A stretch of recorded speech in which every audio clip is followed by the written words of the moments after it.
That's how I had to go through 3 rabies shots. Oh wait, are we live, MC? Yes, we are.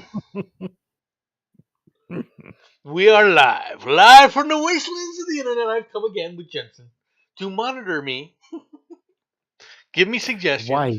that you will all. Why you think I'm going to monitor you? I have no idea. But what the hey? Well, I'm over here in the back seat along for the ride. I didn't say you'd be monitoring me well, Oh, no, especially actually, I considering the talk completely about like this idea. the depleted uranium earlier today. Yes. But monitoring me nonetheless. Uranium shotgun shells. Just saying. I gotta get to a gun show. I need a new shotgun. I was thinking about honestly going for a rifle. I haven't been hunting in a long time, and so I'm not Morning, really. TM. Malcontents we Real. are.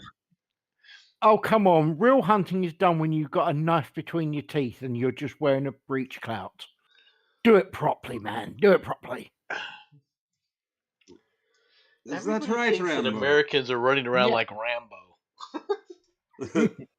Well, I mean, I do have a Rambo knife, and I think I assume that every man does.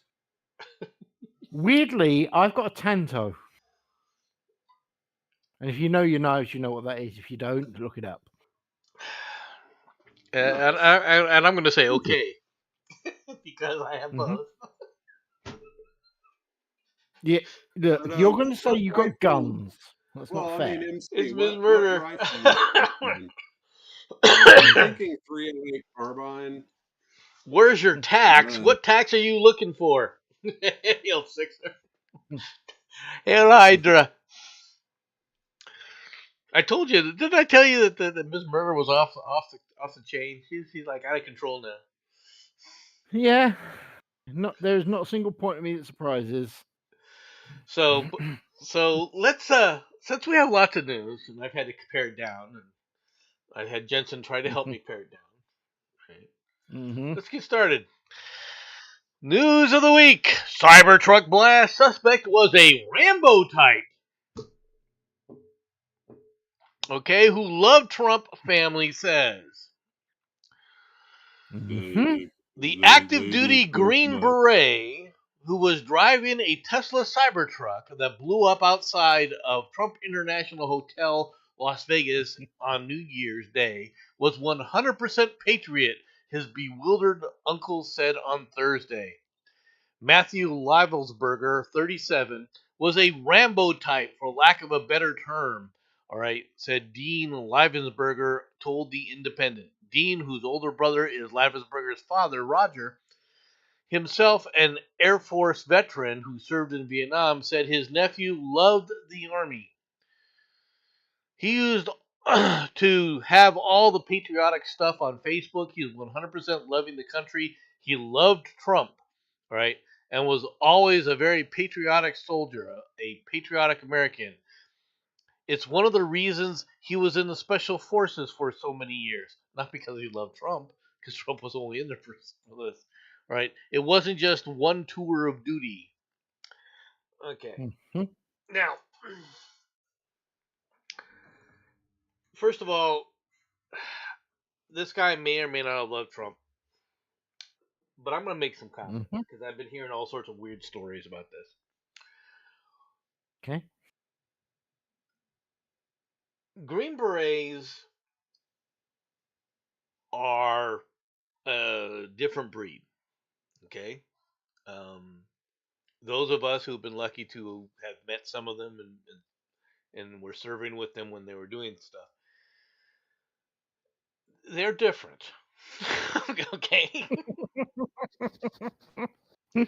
They're very blunt. We'll say that. It's not just that they're blunt. They have a tough. They have a tough mission. Okay. Yeah. And one of the things that happened here with this guy, right, is it was reported. I don't know how true this was, but it was reported that his DNA did not match his Mm. quote unquote sons from his wife who's divorcing him. Mm-hmm. Okay, so or ex-wife. I'm not sure if the divorce was final or whatever. Right? So it's Jody's kid. So the well, there are some nasty things that go on. Okay, Mm-hmm. from on a personal relationship base, right? With the Green Berets, as a result of Yeah. them deploying all the time, right? And it doesn't help matters that, and I'm going to be real blunt about this too. The quote unquote wives clubs, when it comes to the wives clubs for these guys, they are less than non encouraging of this kind of behavior. Does that make sense? Mm-hmm. That was such a political way of putting it, but yeah. All right, so they're all right. One of the big bases for special forces is Fort Bragg. Okay, Mm-hmm. Fort Bragg is a big base. A lot of Army soldiers on there. Lots of Army Yeah. dependents on there. And yes, Miss Murder. Okay. And Jensen will tell you there's a lot of shenanigans that get played by on military bases with look, you got the reality is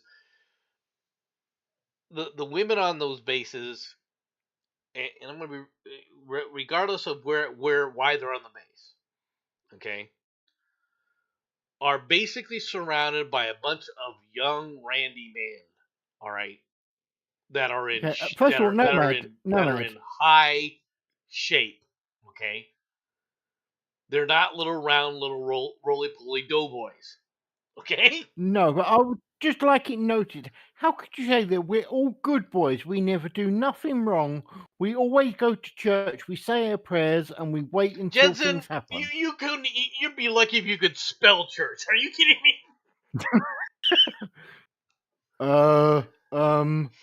Axe. There you go. Okay. And I'm not insulting him, because when I was the same way. Mm-hmm. Okay, to an extent. Okay, I did not chase skirts, right? Now, Nah. why didn't I chase skirts? Was it because of lack of opportunity? Was it because of lack of looks? Well, lack of looks probably had something to do with it, but also it's the fact that there's too many stories that go around about the guy who ended up jumping out of a a window, regardless of what story it was on, how high it was, right? Because the husband came home. Okay? Mm-hmm. Now, with this guy, why he did it and everything, supposedly he did this manifesto, and somebody else already mentioned here, there's a lot of people who are thinking that this is all a bunch of crap. That this Yeah. guy was not the guy who did it. Yeah. And this goes to something else. Does anything that the FBI say, do you necessarily believe it? Oh, you're serious? No. Well, that's my point. It tells you how far they've sunk. All right, Yeah. in the fact in the public's eyes, right? Does it make sense? Oh, yeah. No. That seriously, if they told me that it was sunny out, I'd take an umbrella. I would not trust. I would trust them about the same way as I would trust CNN and BBC. And yeah, we know how well I believe in that. By the way, defund the BBC. Just saying it. All right, and of course the other big story was this one: New Orleans attacker rampage baffles friends, families, and former Army commander. The 42-year-old Texas man showed no signs of radicalization till he planted the freaking ISIS flag on the bumper. Come on. Yeah. It's a complete shock, said his half brother. Uh-huh. Sasuddin Jabbar's high school friends knew him as Sham, a good student with a quiet disposition.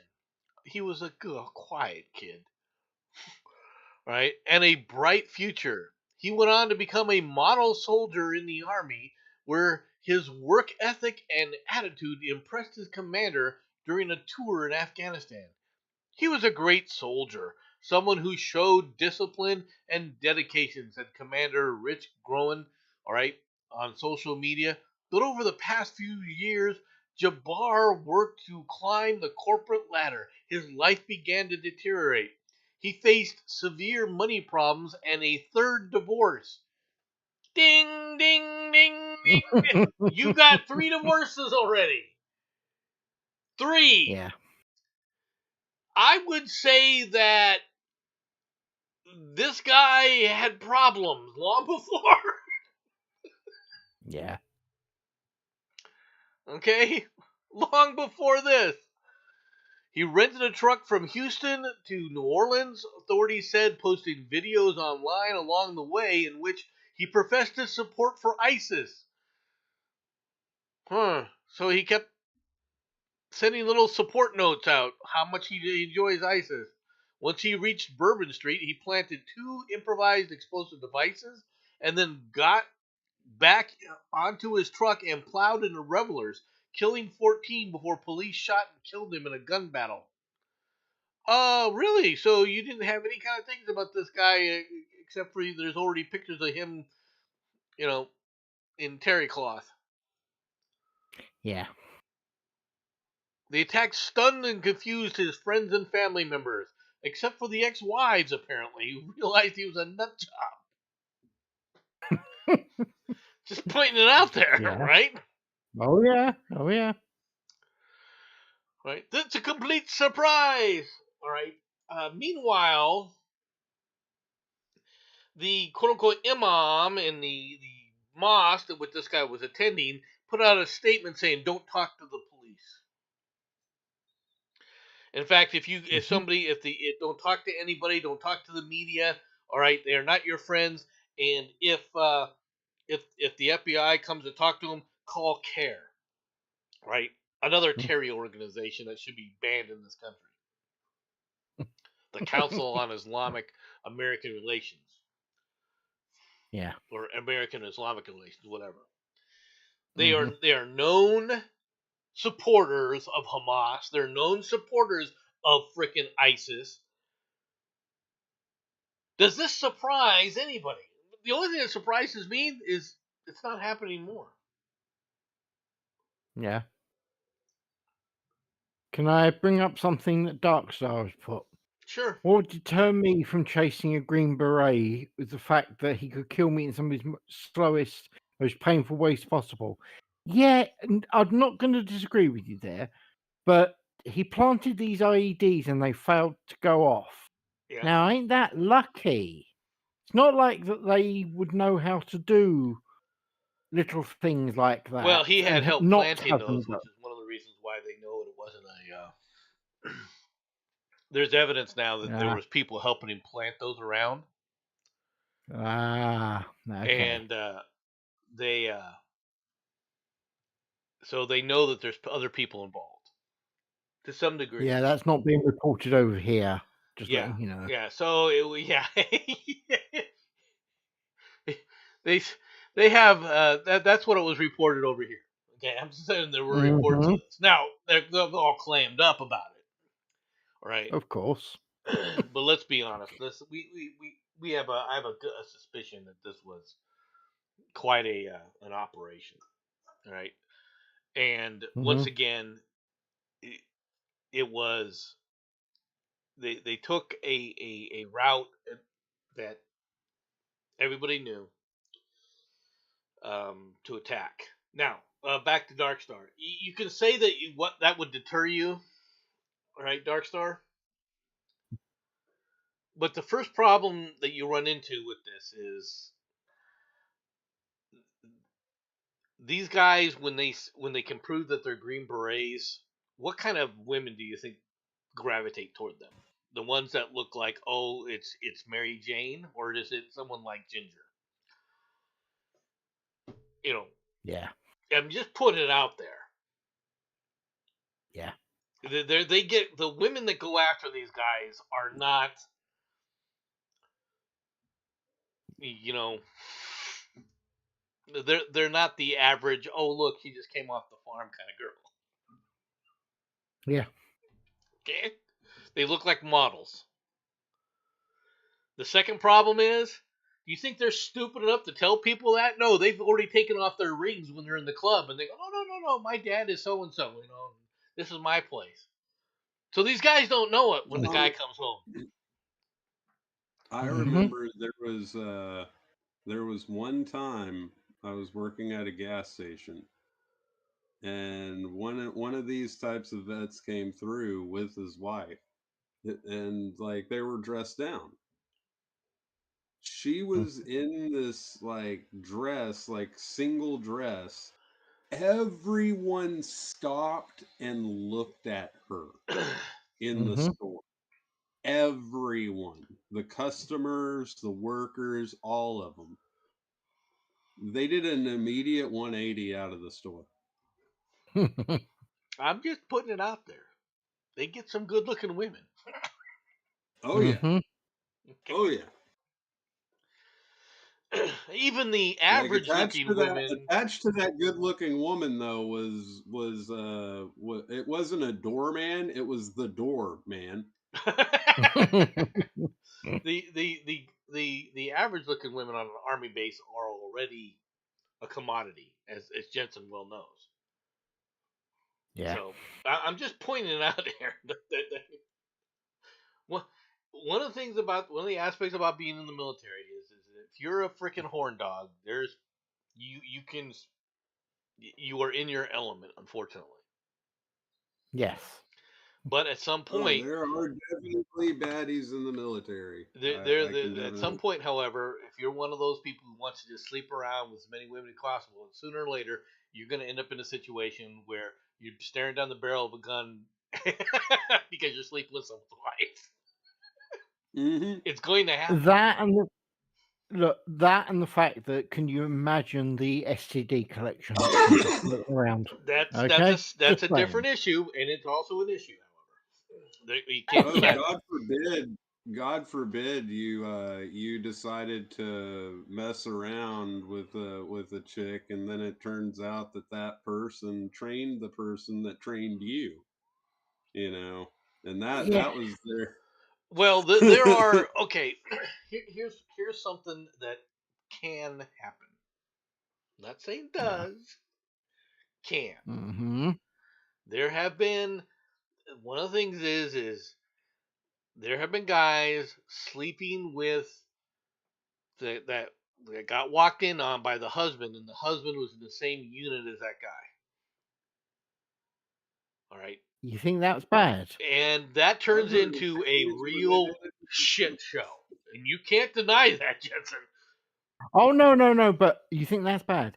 How about a guy was sleeping with a young lady that he then found out was the general? Yeah, that's right. His daughter. What do you do at Yeah. that point? Well, there have been cases where Mhm. a brigade commander would be sending his lieutenants out so he could sleep with their wives. Yep. So I'm just putting it out there that there's a lot of like I said, there's a lot of shenanigans that get played around. Oh yeah. Oh yeah. And it's not all one way. All right. Now, granted, that colonel got freaking fragged, but I mean, it's one of those things that it's one of the aspects of the military, right? Yeah. So, anyway, let's get into the next story. Multiple Arctic outbreaks to affect more than 250 million in central and eastern United States into mid-January. Oh no, New York is going to be cold. The central and southern eastern United States are bracing for the coldest, most persistent, frigid Arctic air in years that will come in waves and last through mid-January. Storms packing snow and ice will join in, right? Round after round of Arctic air is poised to plunge into central and eastern United States. AccuWeather meteorologists warn that each outbreak of Arctic air has the potential to bring colder air farther south. It's effing winter. Are you trying to tell me that North and South Dakota are going to get snow? Well, I'm shocked. I Well, heard that place North and is South just Dakota are hot one weather. thing, but where they were showing this map, right, is they were saying that you're going to get down in the 20s in Florida. Mhm. Damn. All right, so if it gets to the 20s in Florida, you're in a you're in a cold zone. Yeah. Now, this happens every so often. Hmm. Right? This is nothing new. Now, this area here is where I used to live Mm. when I was growing up. I was up in this area here. Okay. And let me tell you something right now. When you don't see 0 on the thermometer, it sucks. Okay? Yeah. I'm not Yeah. gonna try and sugarcoat it. When it's below 0 degrees Fahrenheit on the thermometer, it sucks. Yeah. I'm just going to throw an idea out. Is this why you decided that the desert was a good idea? Well, actually, no, that's a whole different reason. But I do like. Oh, okay. It's one of the reasons I haven't gone back. Okay. Yeah. I do Like, find it I interesting that can. I've got 2 brothers, right, and a sister that are living. All of us live Mhm. below this. The boys all live below this, the Mason Dixon line. Okay, just to put it out there. Come on, you know that that's the best place for getting barbecue. That's all it is. Come on, be honest, mate. Just putting it out there. My sister, she stayed home. She lives in Omaha. Mm. The rest of us, no.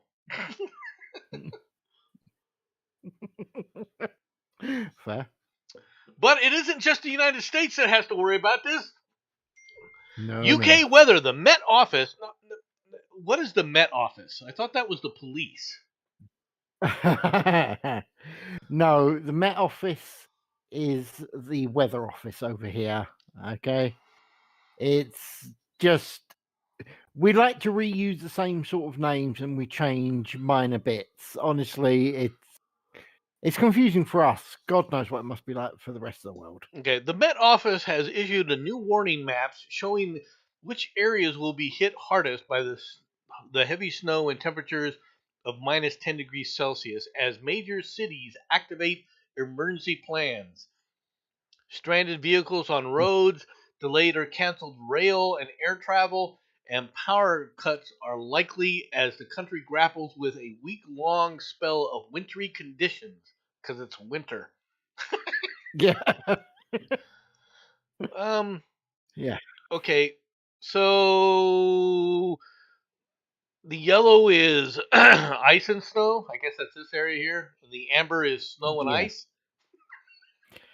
Yeah, I've honestly, to be honest, mate, I'm surprised you haven't actually done the yellow snow comments based on this because That kind of sucks. So, would you rather have snow and ice or ice and snow? And it's like, what? yeah, Can I have a different option, please? Yeah, you can have water, snow, and ice. Can I ask a question?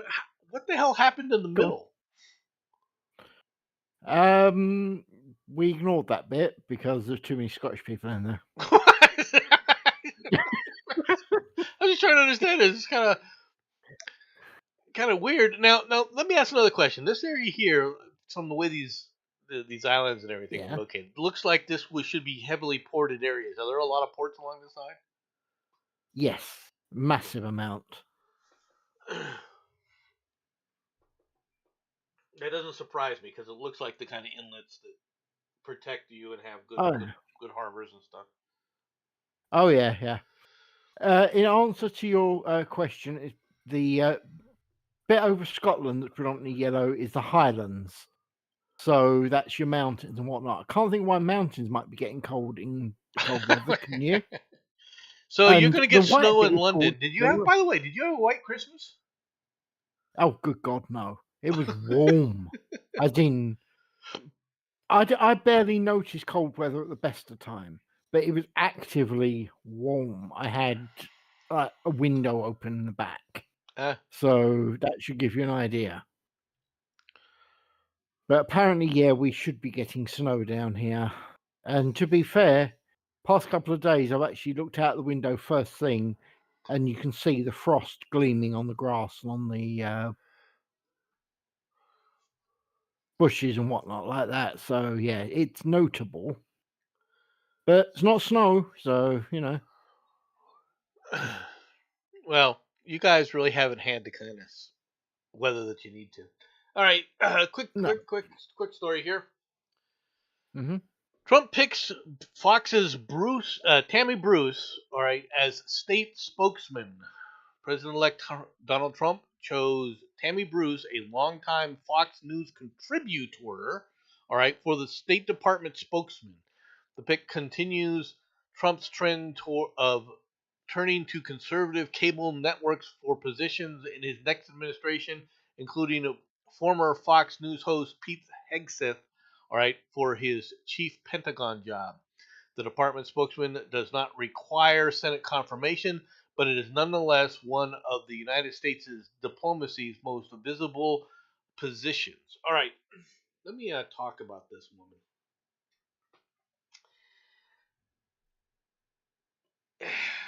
How do I put this?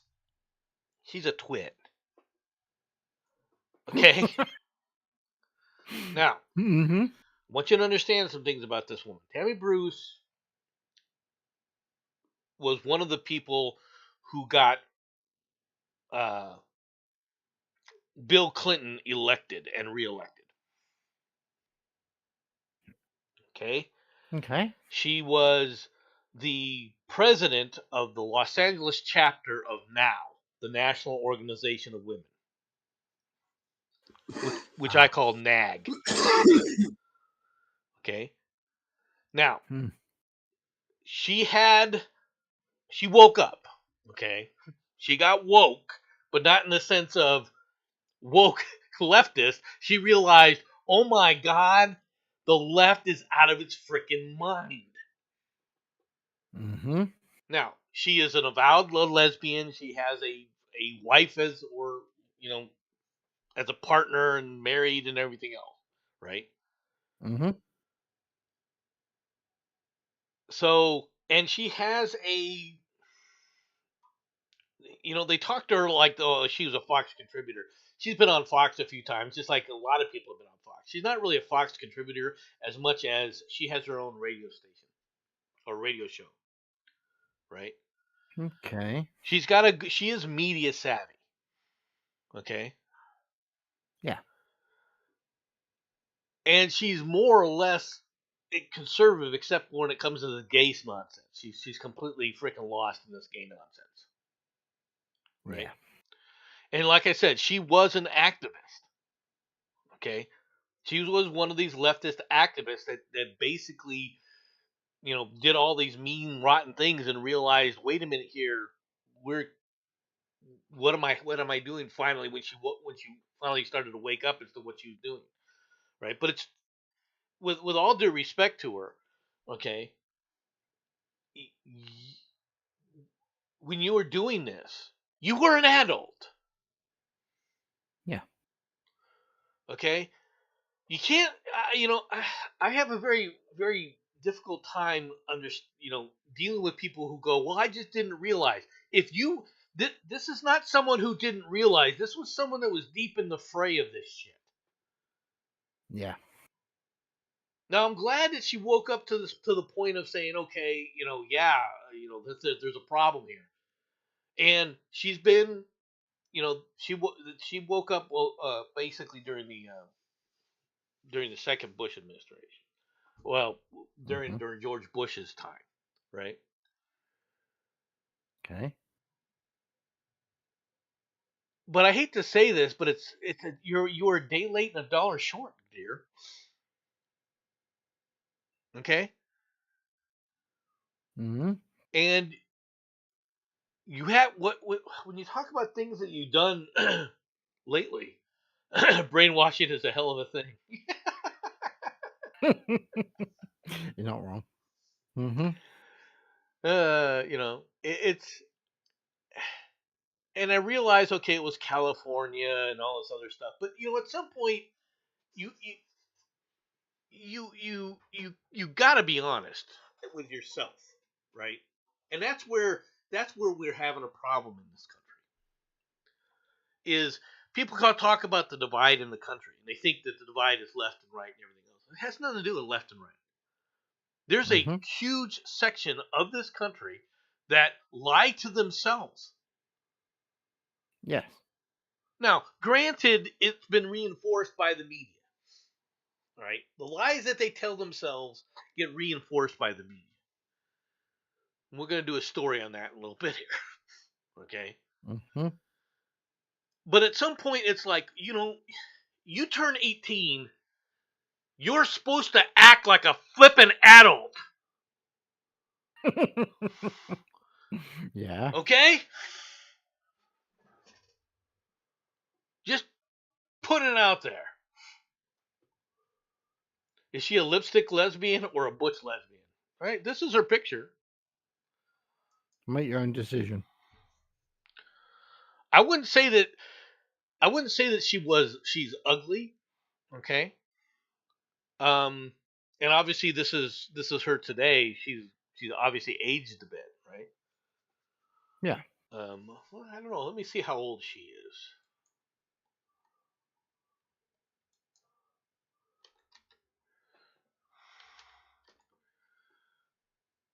Well, let's see what her age is. She's 62.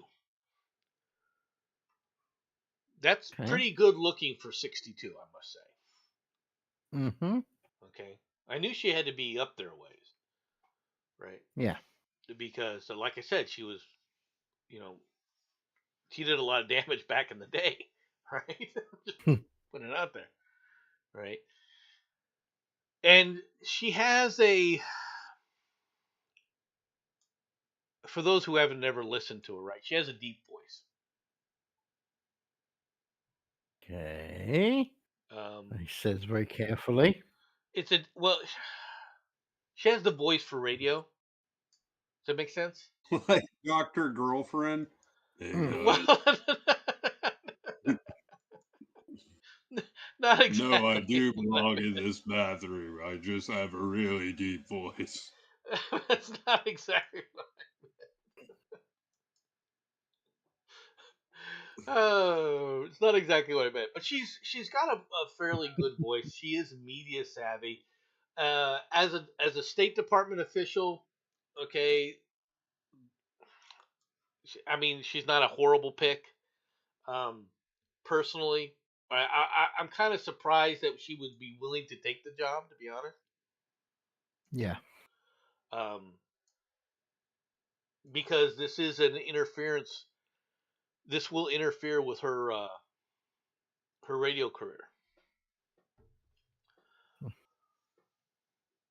First of all, nobody at the age of 18 acts an adult. Secondly, your brain doesn't stop developing until you're at least 25.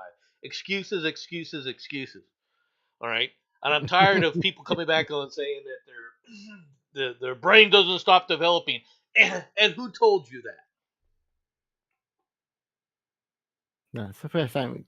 Look, I'm going to make a comment based on this lady, and yes, I do understand the reference this comes from, but based on the way she's acting, are you saying that I was just obeying orders could be used from her?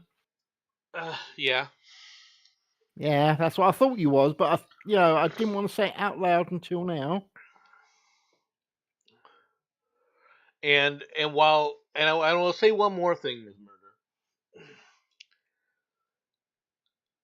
People at the age of 18 acting like children is relatively new. Yeah. Okay? And this nonsense about people's brains don't fully develop. Yeah, listening to the same assholes making excuses for everything else. Yeah. There was a time period that when you were 14 years old, you were the head of the family. You were married with a possible of one kid, at least. You know, Depends how far you go back. and obviously. you were expected to make your own way. Yeah. The whole idea at 18 years old, all right, came about basically when people started saying, okay, well, what would be a good time to vote? Personally, and I will say this, in America, 18-year-olds shouldn't be allowed to vote. You should be 21 before you're allowed to vote. That is how I feel, with one exception. If you're under 21 and already serving in the military, you should be allowed to vote. Yeah. I was waiting for that last bit. Mm-hmm. But that's it. That's just me. Yeah. Meanwhile, around the country, U.S. Capitol struck by lightning on New York's or New Year's Eve, seen as God's message by MAGA. Trump supporters on social media speculated over whether a divine message was being sent after lightning strikes reportedly hit the Capitol building and the Washington Monument in Washington, D.C., and One World Trade Center and the Empire State Building in New York City on New Year's Eve. Right? Footage and images shared online purportedly show all four buildings being struck as revelers gathered across the United States to see in the new year, with thousands gathering in the New York Times Square for the iconic ball drop, despite heavy rain being forecast. I'll be honest with you. I don't care. Okay. I mean, Okay. it's not a big deal in my opinion, right? Just putting it out there, right? So what you're saying, MC, is God did it. Well, No, it was aliens. I telling think you, that it was aliens. this has more to do with it, to be honest. Let me see here if I can get this to work.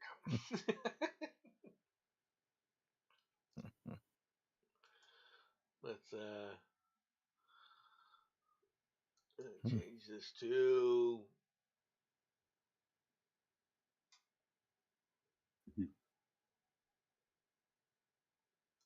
there. Like, why? Why do they think it's a call from God? Did somebody die?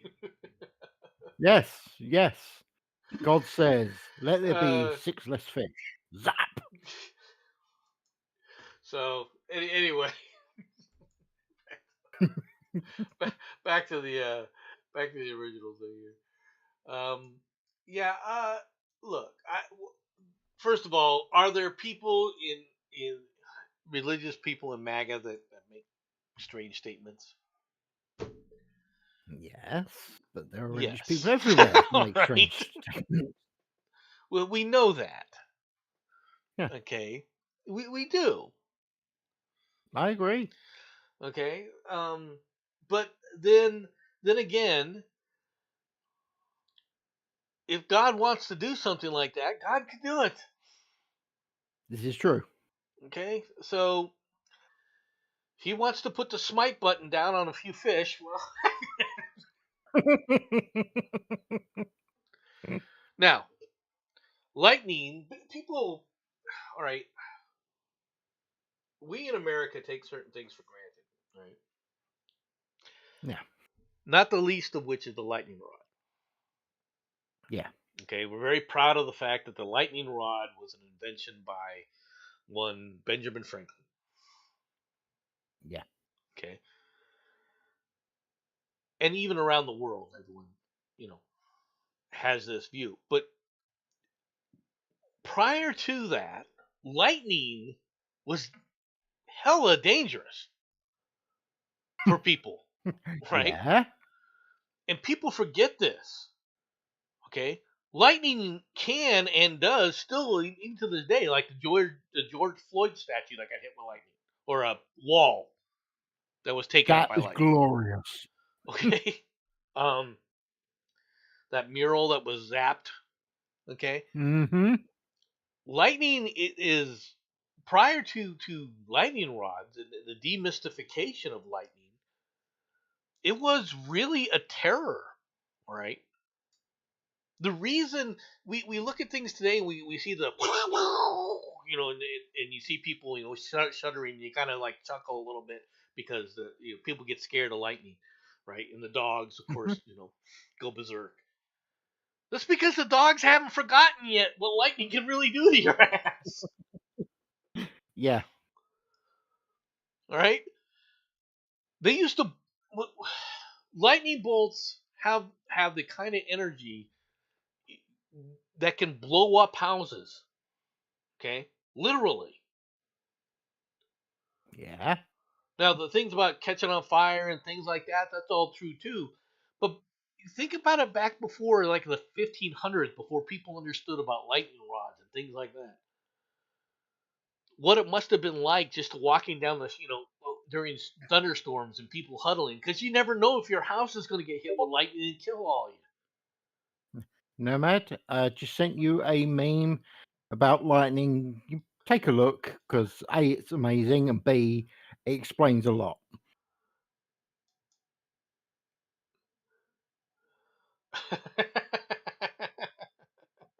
Yeah. Do not mess with lightning if you want to see the next day. Yeah, it's people forget that how much power can be. Now, not all lightning bolts are the same, right? Yeah. The energy within a lightning bolt isn't the same as the energy within another lightning bolt. Some have a lot more power to them. Just understand that.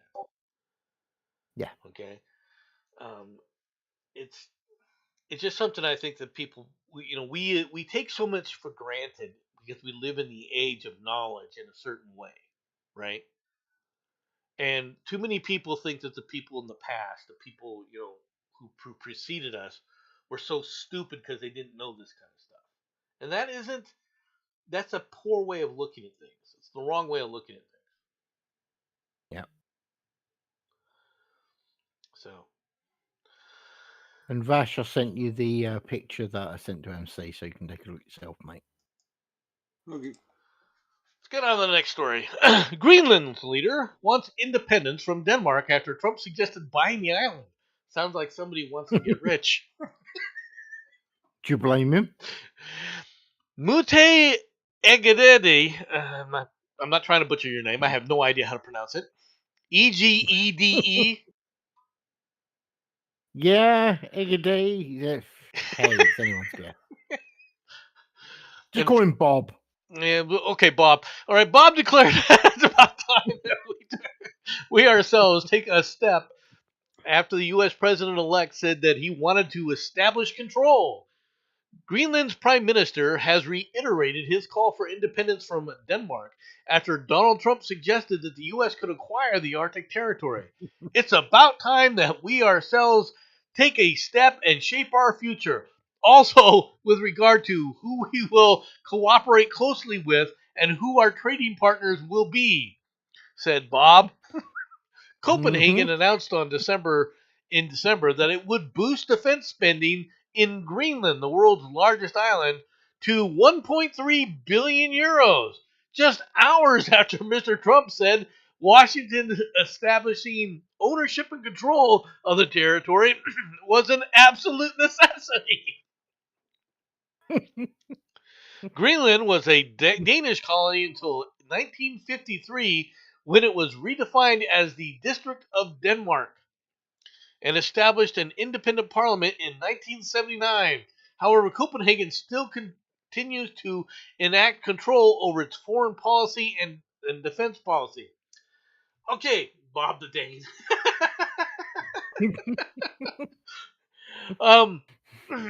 So Bob here, he thinks that that you're gonna do something. Hey Bob, if we want your country, we will take your country. If we want your land, we will take your land. And if we have to put you on a reservation somewhere, We will. Don't believe me? There are plenty of Native American tribes that will attest to what the Americans will actually do. When has that ever happened? How could you suggest such a thing? Just That up has the never ever road here, happened. there's a Hopi reservation, right? Now, Mm-hmm. reservations are an interesting thing, but of all the there are several things that people don't know about the American people, all right, that they are just not aware of when it comes to Indian reservations. Indian Mm-hmm. reservations have an amount of autonomy.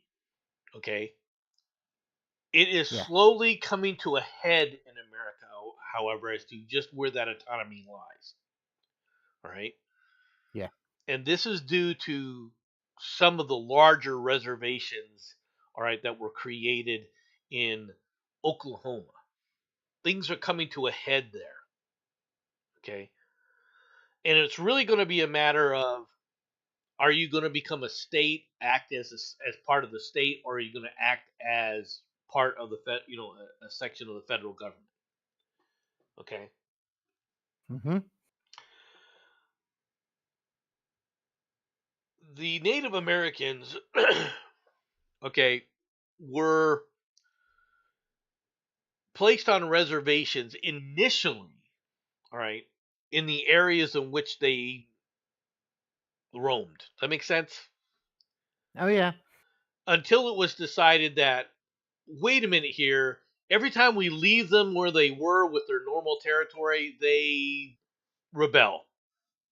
So we're going to move them Yeah. to an area where we can control them. All right?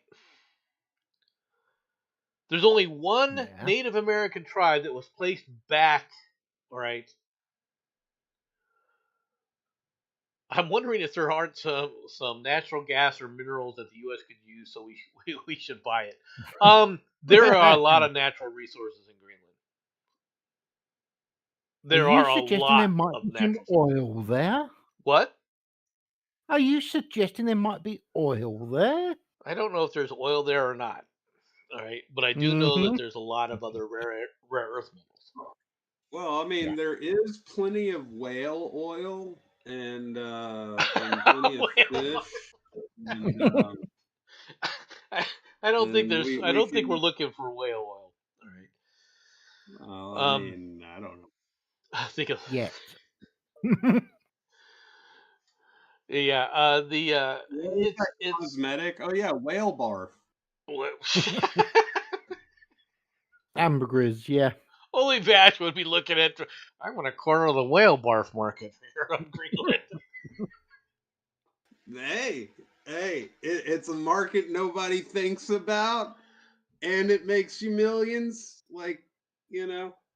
Yeah. Well, yeah. I can't. I do know it's highly prized, but it's Oh yeah.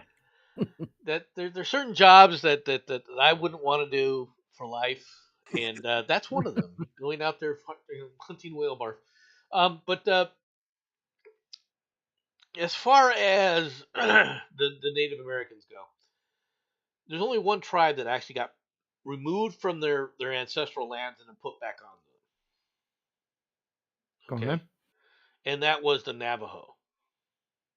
No. Okay. All right. And the person who allowed them to go back, that's it. When they petitioned the secretary, all right, to go back, the secretary of the Mm-hmm. interior, Yeah. and the secretary of interior said okay, agreed with them, and that was actually Tecumseh Sherman, right? The same guy who marched to the sea. Yeah, I was gonna say it. Oh look. Mm-hmm. So, it's the the thing is we don't live in that world anymore. Okay. Yeah. Um, the people talk about the Native Americans getting a raw deal. I don't look at it that way. The fact that Native Americans exist should tell you that the deal wasn't as raw as they would have done. Okay. Mm-hmm. Yeah. There was a there was an interesting literature that was put out by some of the Spanish missionaries early on, talking about how the tribes, this is before America was America, how the tribes treated Yeah. them. Okay, to act like the Mm-hmm. Apaches, to act like the Comanches, to act like the Sioux, to act like any of these Native American tribes were just peace loving, oh, let's all get along groups. You're out of your freaking mind. Mm-hmm. They were in constant war with one another. And they would take territory. And they would butcher one another. Mm-hmm. And I mean butcher one another. Long before the quote unquote the white man came. In fact, if it wasn't for the white man, the Comanche would have been wiped out. There wouldn't be any more Comanche. Yeah. If it had been delayed 100 years, not from a technological standpoint, but just 100 years, if it took an extra 100 years for Columbus to sail the ocean blue, right? Instead of 1492, if he'd done it in 1592, there wouldn't be any Comanche. Fair. Okay, Comanche would no longer exist. The Apache would have exterminated them. And it was an extermination policy. It wasn't, okay, we kill their warriors and take their women. No, it was kill them all. Okay? Yeah. If you want to talk about some of the tribes that were running around down in the whatever you want to say, the Caribbean, Yeah. right? These people were freaking butchers. Okay? Yeah. Period. If I'm right, half of them like to eat the other half. Yes. So, I'm not saying that everything is sweetness and light and fair. Okay? But it is what it is. To continually harp about it and try and blame people today, well, your ancestors did this to me. Well, your ancestors freaking, you want to play that game? How far back do you want to go? Yeah. This idea, white man stole from the Indians. Okay, and what did the Indians do? Well, how did they acquire the land? Was it gifted to them? No, they stole it from other Indian tribes. Yeah. So, trying to make some kind of moralistic argument is the problem. It's really what I take offense to. Now, as far as Greenland goes, back to Greenland, I don't know how serious Trump is about trying to acquire Greenland. If he's serious, to be honest, we should own Greenland. Mm-hmm. Okay? Because the Danes have been shafting us so badly, all right, in NATO, Mm-hmm. that we should sit up there and seize Greenland just for freaking back payment. Okay? That also goes for several other countries like Germany, Holland. Mm-hmm. Okay? That's one of the reasons why when they talk about, NATO, you notice how they're all starting to make comments about how they're all going to start boosting up their defense spending. Not that they're going to be able to do it, but they're all talking like they are. Italy, none of you bastards, Spain, none of you freaking bastards have been living up to your commitments. You've been living off of America for too freaking long. And when it comes to, we need to expand NATO, go F yourselves. You want freaking Ukraine in NATO? Fine. We'll pull out of NATO. We'll do a trade. Ukraine can go into NATO, and we'll pull out of NATO. How's that sound? I'm okay with this. Just putting it out there. Just say France. Come on, you know they're just as bad as the rest. Well, France pulled out of NATO a long time ago. People don't realize this. You can't blame France for saying, well, they're not living up to their NATO commitments, because they have none. Okay.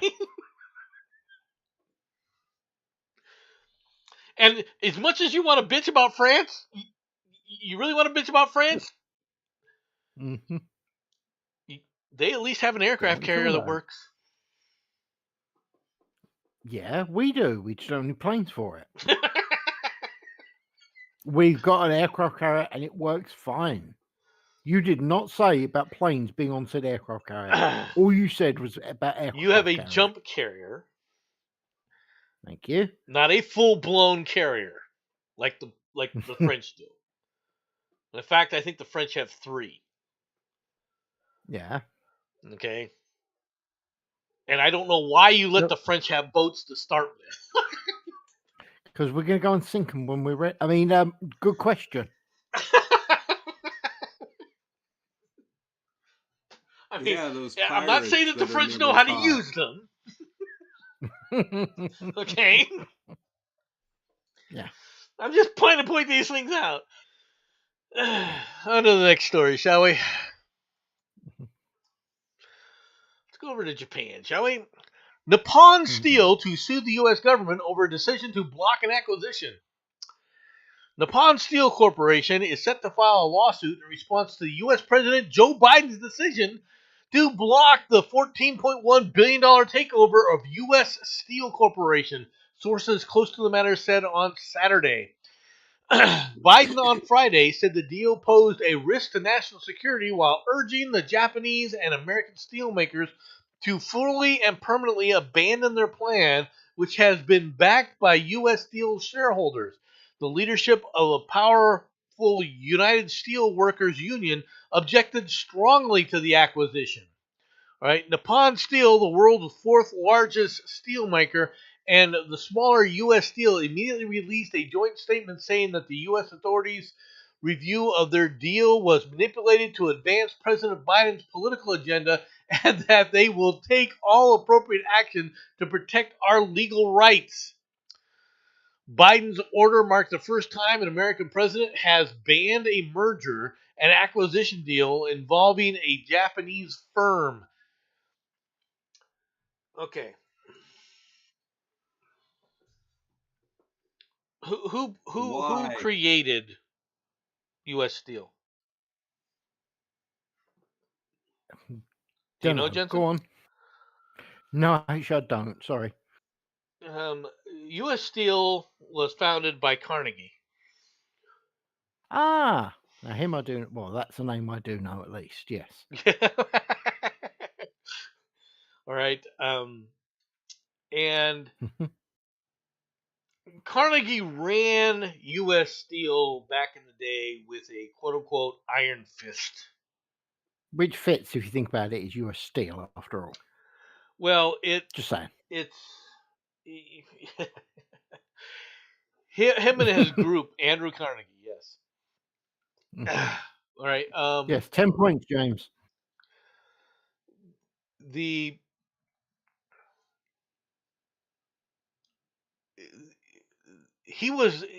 Andrew Carnegie was one of the primary targets of the anarchist movement.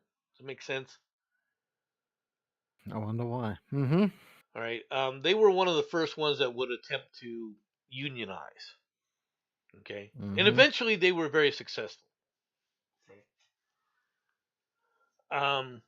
They were so successful that the unions were so successful that eventually they put themselves out of business, like all unions eventually do. Yeah. All right. Because they became so powerful. Now, all right. For those who don't know, steelwork is not for the faint of heart. Let's leave it at that. Okay.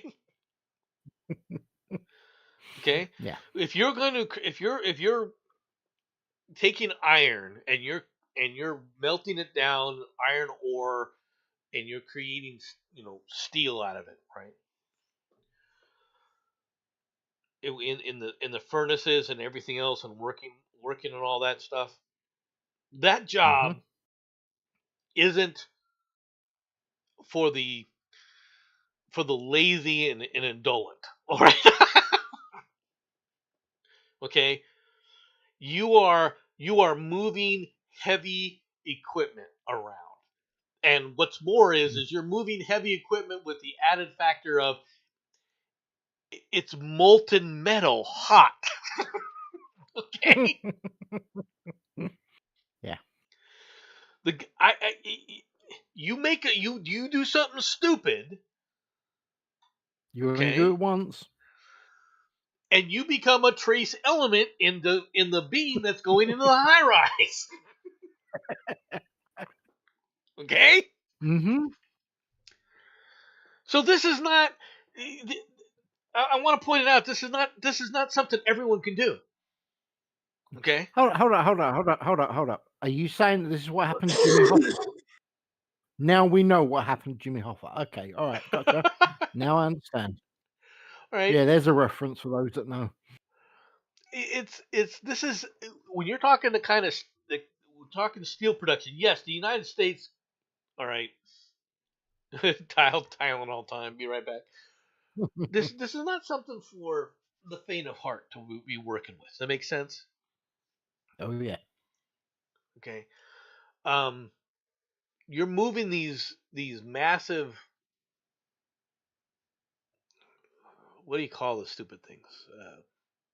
Where you have the molten metal as you transport it someplace. Crucible, pot, whatever, right? Melting pot. Yeah. Right, and you're pouring this stuff, and all right, you're pouring steel. You see the guys, they've got all sorts of heavy clothing on, right? Yeah. And the heavy clothing is just there to protect you from the rest of the heat. Just walking in that stuff makes you freaking sweat. Yeah. All right, I'm just pointing this stuff out. Okay, so steel, back in the day in the Carnegie era, you hired people to do this kind of stuff. Now, granted, you don't need a lot of. You got to have a lot of knowledge as you're melting it and when to move it and stuff like that. That's all true. Yeah. Okay, but the you also have to be physically willing to move that kind of stuff. Does that make sense? Oh yeah. And just like a blacksmith, when they're working with iron and they learn to what color orange they're looking for when they're trying to forge the metal, right? Yep. When it comes to steel, it's the same kind of thing, right? You can learn it. It's a trade. It's something you can learn. Okay. Yeah. There's a formula for it, but it only takes experience to learn it. Exactly. All right, but you can gain that experience. But so these unions initially, when they were first trying to found these unions, right? Mm-hmm. The anarchists would try to found them. They would try to do a strike, right? And they would send in the Pinkertons to, Carnegie would send in the Pinkertons to beat the leaders of the of the union attempt, right? Yeah. All right, to get them back to work. I think that we need to go back to guilds, and this was a terrible mistake. We could have actually had a greater. Well, this is kind of a guild. This is kind of guild-like, right? The problem was as unions finally got power and everything. Okay, as they finally got power, you start screaming less work for more money. Yeah. All right, and this is when you're talking steel production, it's all about labor. Let's be perfectly frank. And if you're screaming less work for more money, you're directly affecting the profit margins. And they basically, between them and the environmentalists, they put the U.S. steel business basically, they basically ended U.S. steel in America, in the United States. Yeah. In comparison to what it used to be, and understand it in comparison. And it's not because we don't have plenty of iron ore. we have, tens of thousands of tons of iron ore that we can still mine and produce steel from. Okay, Yeah. we are very resource rich in iron when it comes to that. Okay. Yes, but do you have the correct material to actually cook it?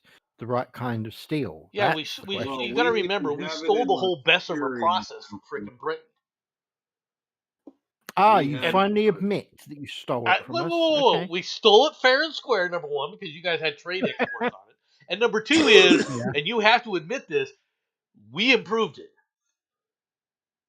Yeah. Okay, so I But don't the want to hear question- it. Ah, but did you have the correct coke for actually turning the iron into? Do you realize the correct that we kind of have steel? sheets of coal, all right, under the entire state of Pennsylvania, West Virginia, and the Appalachians? That's just like one big freaking sheet of coal. Oh yeah, no, I I'm mean, not one saying part it's of it's not. still on fire to this day. I know. Yeah, Okay. I like. Where Yes, do you we do think have a Silent coal Hill seam came that's from? been on fire for hundreds of years Yeah. that they've never put out, but they could if they really wanted. The idea that we couldn't do it, I mean, it would take a monumental effort, but the idea is that we can't do it is just nonsensical. We can. It's just a matter of what it would take is not worth it. Basically, what you need is a really, really tall bloke with a pyramid head on and a blanket to come put fire out. Got ya. No, I you're just gonna understand. bury. We could just bury it in freaking. You just have to dump a ton of freaking dirt on everything, all the areas Yeah. around it, right? And basically Yeah. put it out by starving it of oxygen. We could do that. It's not easy to do, but we could do it. Now, for what benefit? Mhm. That's the problem. Okay, so well, that coal seam's on fire. Well, then we'll use this one. Yeah. I mean, I think that honestly, whenever it stops, eventually, like if somebody goes back into it, then it'll have diamonds. The other thing is we no longer use we no longer use the coke and so forth to produce steel. Mm. The furnaces that we use now are called arc furnaces. Yeah. Okay, very effective. Takes a lot of electricity. Mm-hmm. Okay, but we can easily do it, and it's actually cheaper and somewhat. And the only word is the word is somewhat safer. Okay. Well, I mean, I would say with what we are doing in Taiwan, our partnership with Japan would be very, very good because then we could have Nippon Steel help with the projects that we have in Taiwan. I don't understand why Joe decided to do this, other than the fact that he wanted You don't Trump understand why to why have because a fuck Nippon you. Steel stood up there and came out and said that when they take over, okay, that's a good question though, Vash. Why did Biden get involved? Biden got involved because the unions, all right, found out that Nippon was going to go. Okay, here's what we're doing. We're modernizing all of this. 90% of the people aren't necessary anymore for the kind of steel production that they're talking about. Mm-hmm. Okay. Okay, and Learn they a were going to different modernize trade. it all. Yeah.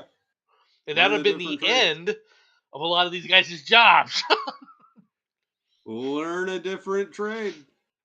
Hold it. Are you saying learn to code? Is this what you're saying, dude? Come on.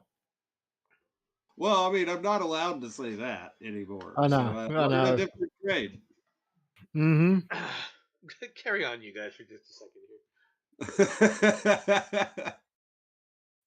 I mean, I heard that saying that was a no-no. So, learn a different trade. Can't disagree with his logic of what he said there. It could be coding, but you There's a lot of trades. This is true. Well, learning a new trade is not the easiest thing in the world. Let's be honest. No. Oh no, it's not. I've done it more than a couple times. I'm just graced with the fact that I'm a cook now, and I've been a cook for like 6 years before, so Cool. it's nice. Something that is something to see from a distance from behind transparent aluminum. No, he's saying about the catastrophic failure of the capacitor. I like the idea of that. That's fair. They don't use capacitors in the sense that you're thinking of. Okay. The big thing about the arc furnace, to be honest, are the transformers. All right. Don't do it. Don't make that joke. Okay. Okay. Now I'm not. I am fighting the urge. I'm not talking about Optimus Prime. Okay. I never said that. All right. But I mean, if you want to build, you can build your own little mini arc furnace if you wanted to. Yeah. It's very easy to do. Mm-hmm. Okay. I think that people don't understand how easy it is. Now, the amount of power that it takes, I'm telling you that you're talking a lot of power. Okay. Yeah. And the arc furnaces that they're talking about, you could build a mini arc furnace that would, like, you could hold the crucible about the size of your coffee cup and basically use two what do you call it? Carbon rods that you pull out of like one of the larger battery packs from the old lead acid batteries. Not lead acid, but the old dry cell batteries. Your dry cell batteries, the core of your dry cell batteries, just so you don't, for people who don't know, is carbon. It's just a carbon tube, right? Mm-hmm. And you can pull those out. You could just break the battery open. Just be a little careful, make sure that you got a mask on and some gloves to make sure you don't breathe that crap, right? You can just cut those open, your D-cell batteries, and inside of there you'll see a nice little round carbon tube. Mm-hmm. And basically what you're doing is you're going to amp the AC voltage up on a transformer so that you basically cause an arc between two of these carbon rods, right? And it will produce an arc, and it will melt pretty much anything because of the heat, right, being produced. Right?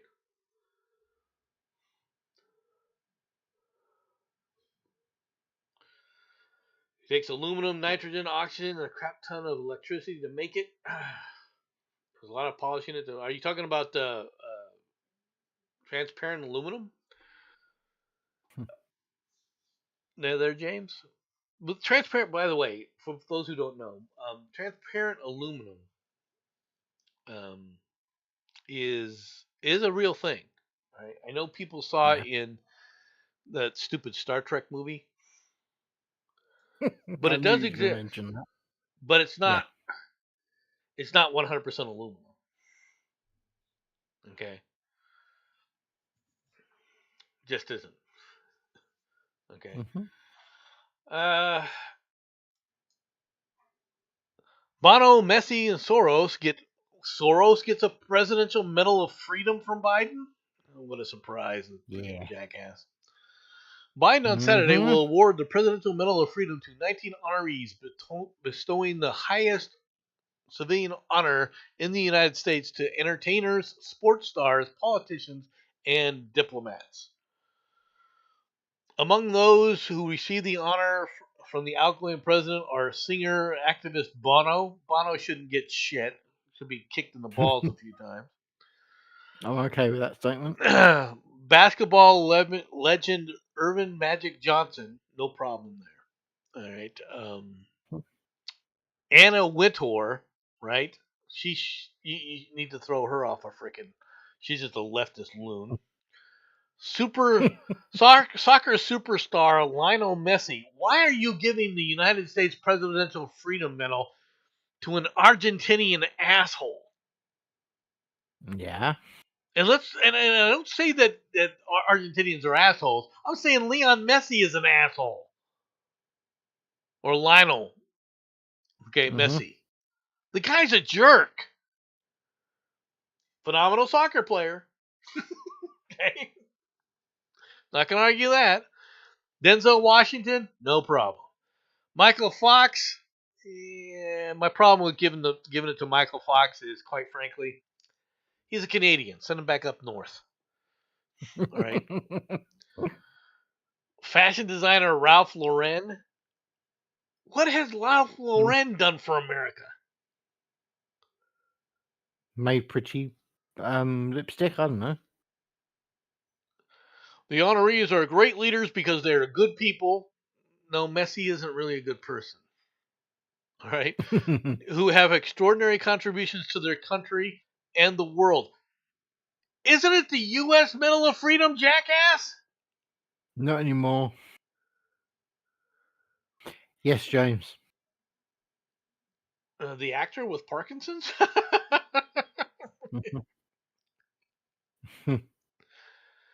I agree, DS, he is, and that's far too much of a compliment, at least a prick as you. Well, I think South Park had him right, to be honest. Mm-hmm. And all he was is a giant turd.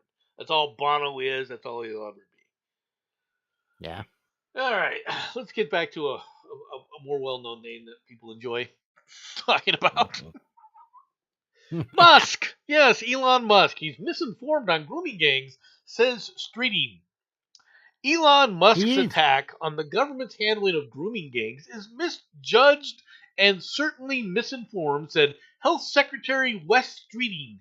All right. The tech multi-billionaire Musk had posted a series of messages on his social media site X, formerly Twitter, all right, accusing Keir Starmer of failing to prosecute gangs in a systematically groomed and raped young girls, calling for safeguarding minister Jess Phillips to be the safeguarding minister. What? Yeah, safeguarding young women. It's literally, they invented a new title for her. That's all it is. Okay, to be jailed. Asked about his comments, Streeting said the government takes the issue of child sexual exploitation incredibly seriously. They do. There is no way that they don't want it taken seriously, because they are in complete control of it and they want to be taken seriously. Oh, did I say it out loud? Whoops. Are you saying that they're taking it seriously because, well, quite frankly, they got to make sure that it continues and that their participation is Nomad. I don't know if you know this. You may not, so I think it's best that I'd let you know. Dear old Keir Starmer, yeah, I'm not going to give him the rank that he's supposed to have. He was known for defending perpetrators that perform such acts. So, yeah, of course they're taking it very seriously. No, I'm not joking. Yeah, no. The British Prime Minister was known for defending Middle Eastern and Asian child molesters. Yeah, I said the words. I don't care. So I love how they say this. While happened. visiting a care home in Carlisle on Friday, Streeting said Labour was getting on with the job of implementing the recommendations of an independent inquiry into the child sexual abuse led by Professor Alexei J. in full. He told reporters some of the criticisms Elon Musk has made, I think, are misjudged and certainly misinformed. Okay, with respect, then, what? You said his criticisms. Which criticisms do you think are misjudged and misinformed? Specifically. Stop asking questions. You'll only be accused of being right wing. Okay. I'm accused of right wing because I'm not anyway. Right? Meanwhile, before people in America sit up there and chortle over this, we have this story. Missing Long Island teen Emare Gervasi, 14, was found on a boat nearly a month after disappearing. A Long Island teen who vanished when she got into an unknown car outside her home was found safe aboard a boat on Friday, ending her family's nearly month-long nightmare. Her family feared the 14-year-old was being held against her will when she disappeared from their Patagochi home around 5 p.m. on December 9th. She was last seen walking out of the house without a jacket or shoes on, getting into a black car. Security cameras captured her knocking on doors at a Bohemian motel the next day, but she disappeared again. On Friday, she was found on a boat in a marina near Whitecap Fish Market in Islip. The marina is located 13 miles away from Pataguchi. All right. Police said that she is in custody and in good health. All right. They were found. What was she doing on this yacht? Mm-hmm. Because this is a yacht, folks. She was trying to go on a spiritual journey to find herself. That's the sort of Yeah. crap they'd say. I'm just, you know, I'm wondering how many people should be going to jail over this. Oh, obviously Tommy Robinson and everyone who's right wing and Trump. Yeah, it was definitely Trump. Yeah, there you go. That tells you all the people that should be sent to jail, according to these people. The worst part is I'm joking, but I'm not. Grateful this story has a good ending. However, going forward, what will the parents change about their parenting of this young kid who poses like a very wise, experienced adult? Did they even know what their daughter was up to, with whom, her friends, the obtuse schools these young children now attend? Yet he'll carry on like a movie star at a press conference. All right, loving his 5 minutes of attention. I would be finding out what happened and probably going to jail soon afterwards. Mm-hmm. Right? It's all the further I'm going to go with that. I want to know, because nowhere along here does it say that the police have arrested somebody. Oh no. All right, and at this point in time, granted there has to be an investigation, but there should be people of interest that were at least contacted and being visited by the police. You understand what I'm saying? Oh yeah. Now we're not And again, talking James is right. just more punishment of the innocent. Okay, Yeah. 14 is a hard time, all right, because quite frankly, you're trying to find out what the rules are for adults. And this is my problem, by the way, Miss Murder, if you're still here, that I have with 18-year-olds nowadays, is they're not told that they're going to be adults. They're not expected to take responsibility and accountability for their actions. And she has to be held at least to some degree of accountability. That said, she's only 14. Mm-hmm. Okay? I want to know what's going on here, because to me it's obvious that she was, for lack of a better term, pimped out. Yep. Yeah, that is pretty fucked. All quips aside, like it is, and it should be investigated, and it actually goes full circle as to what was the last one about Elon Musk saying something about grooming gangs. Yeah. Well, listen to this. Listen to this. To address any misinformation, Emma was found in Islip by her father thanks to a crucial tip. She was not there willingly, and she was overjoyed to see her father when reunited.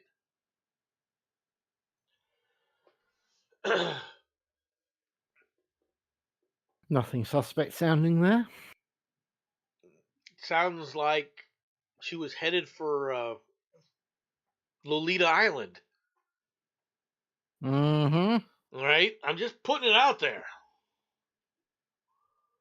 All right, that's the problem with these. Okay, don't do drugs, folks.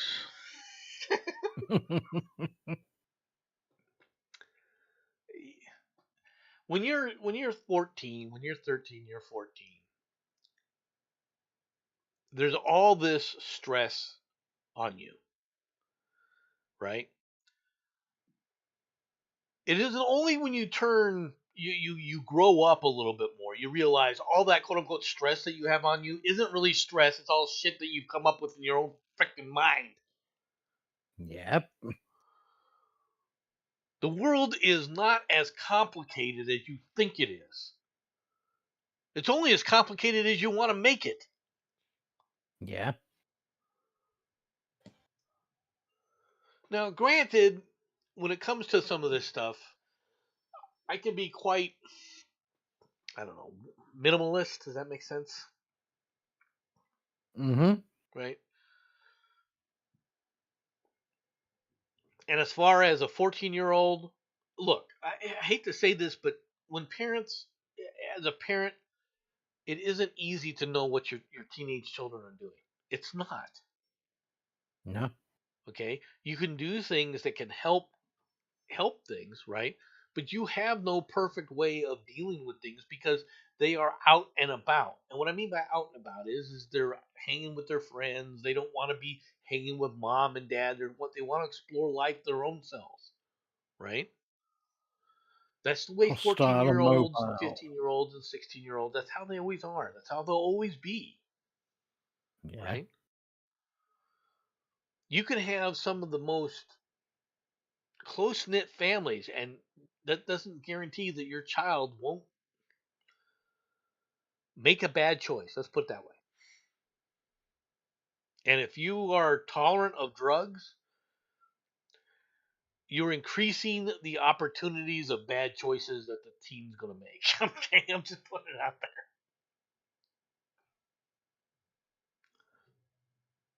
So I got to go. You might want to mention. You might want to mention that when you're saying about drugs, that also includes alcohol, because it's legal and it's not as difficult to get your hands on it as people like to pretend it is. Well, in America, getting a hold of alcohol is no more for a teenager, right? Because it's illegal for them to drink alcohol in pretty much every state. But for like a 14-year-old to get alcohol is no more difficult than it's. I shouldn't say no more. It is getting alcohol is easier to get because generally people have it in their homes. Right? Yeah. And just like any other substance, when it's in the home and the person turns 14, they have access. They're going to get access. Yeah. Okay. That includes other things like guns, by the way. Now, generally, they don't get guns, but that's not because they lack opportunity. It's because they don't see a need. Make sense? Oh, yeah. Yeah. This actually crosses over to the whole rape gang thing quite a bit, because one of the things that is well known that goes on with that is that the individuals in question are known to ply the young ladies with drugs and alcohol so as they can have their way with them and then pass them around amongst their friends. Well, yeah.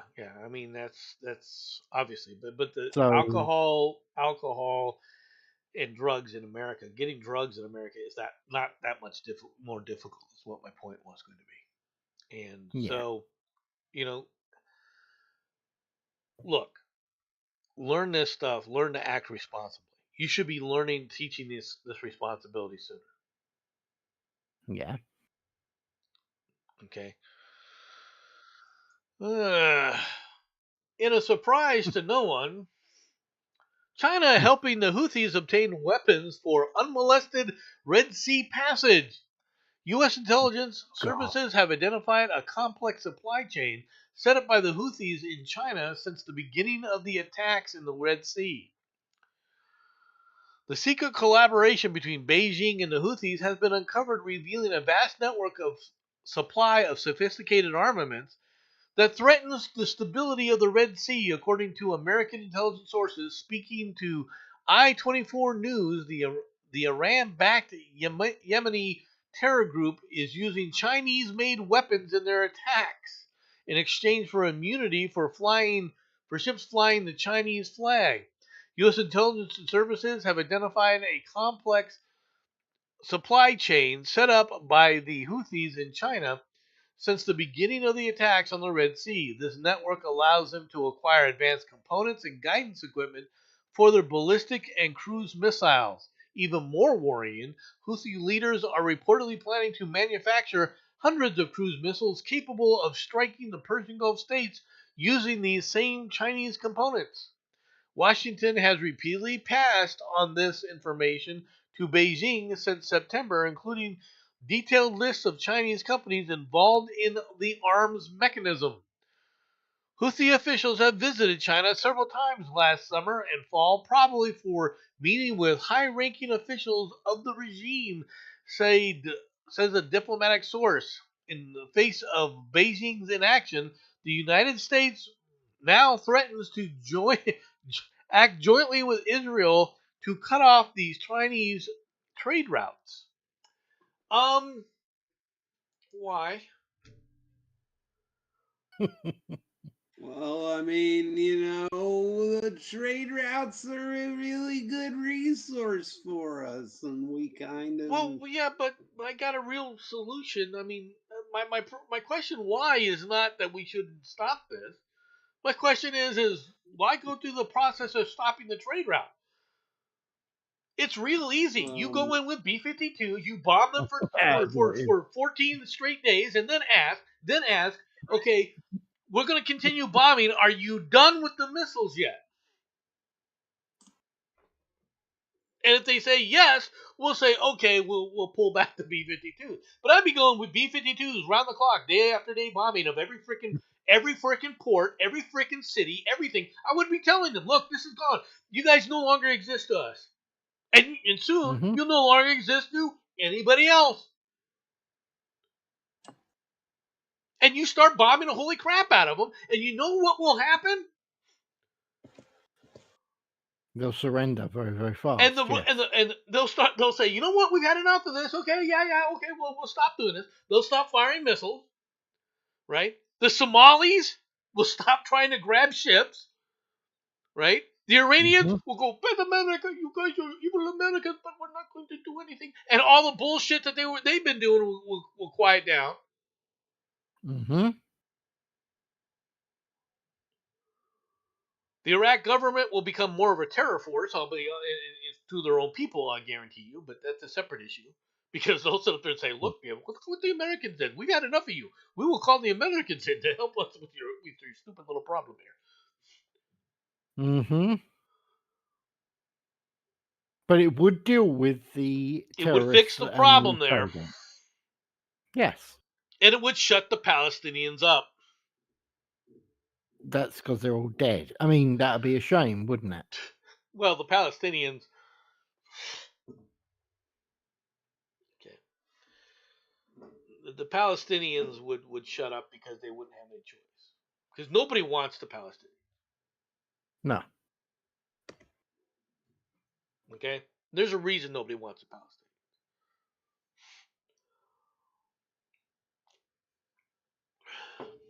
Just putting it out there. Yeah. The Yellowstone supervolcano explosion fears as scientists alert over crater movement. Scientists have used advanced techniques to find the answer to the troubling question, when will the Yellowstone erupt and what will the effects be? The effects are going to be life is going to suck in North America for a while. Okay. Hold up.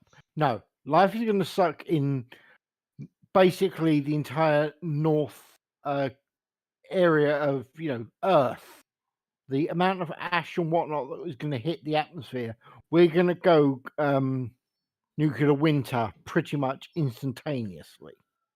Well, you gonna tell me no more global warming? Should we be cheering No, this it's not on? global warming. It's not global warming. It's. Shut up! Stop talking about things that we can't think of anything to give an answer for yet. Yellowstone, with its renowned hot springs and spectacular geysers, is one of the most celebrated national parks in the United States, attracting millions of visitors annually.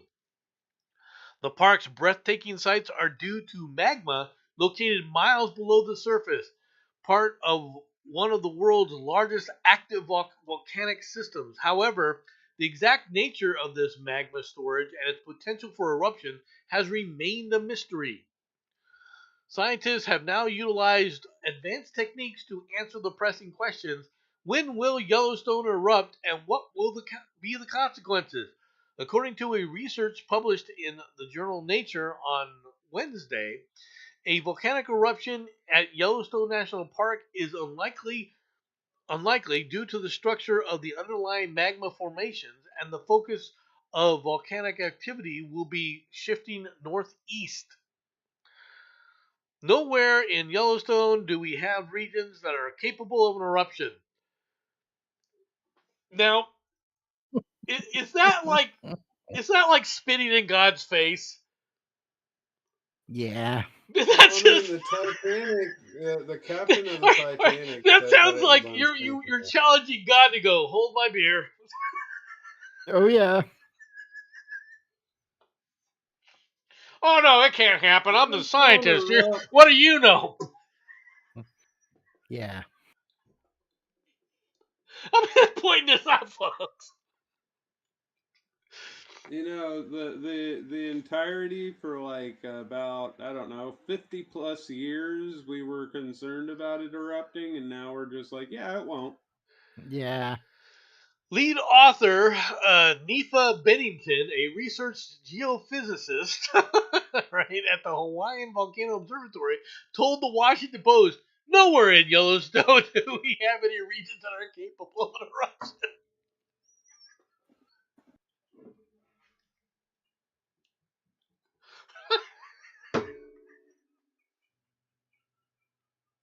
Sounds like a cover up to me. Just saying.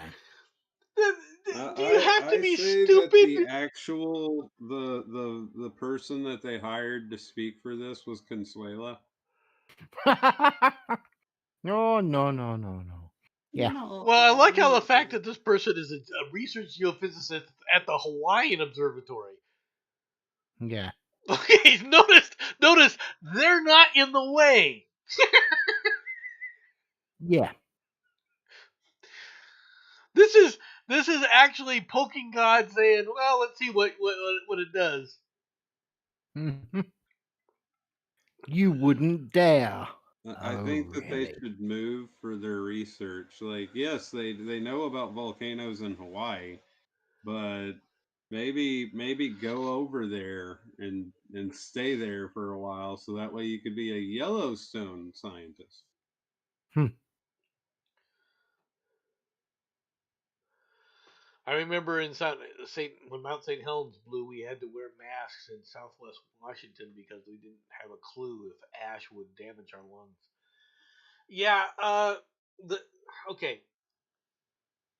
The volcano that they're talking about, on a volcanic eruption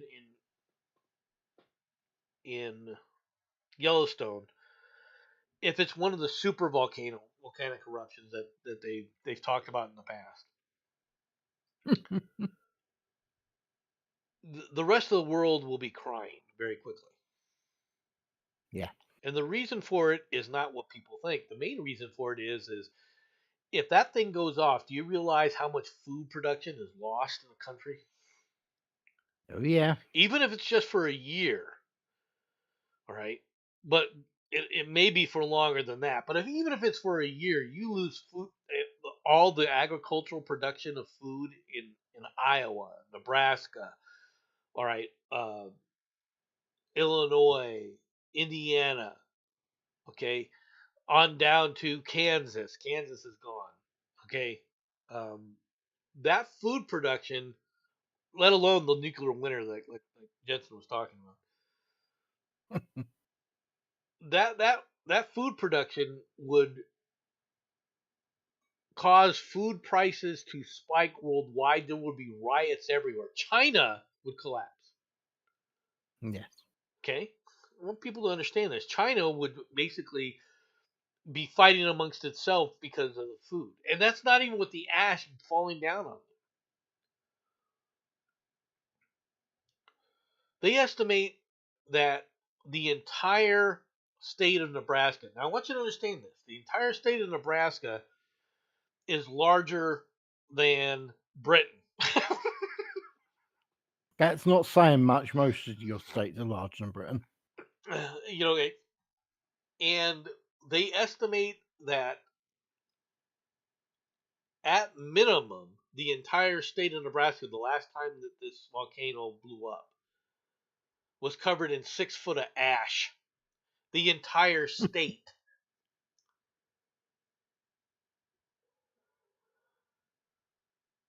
Some areas had a little bit more, but on average, the entire state was under 6 foot of ash.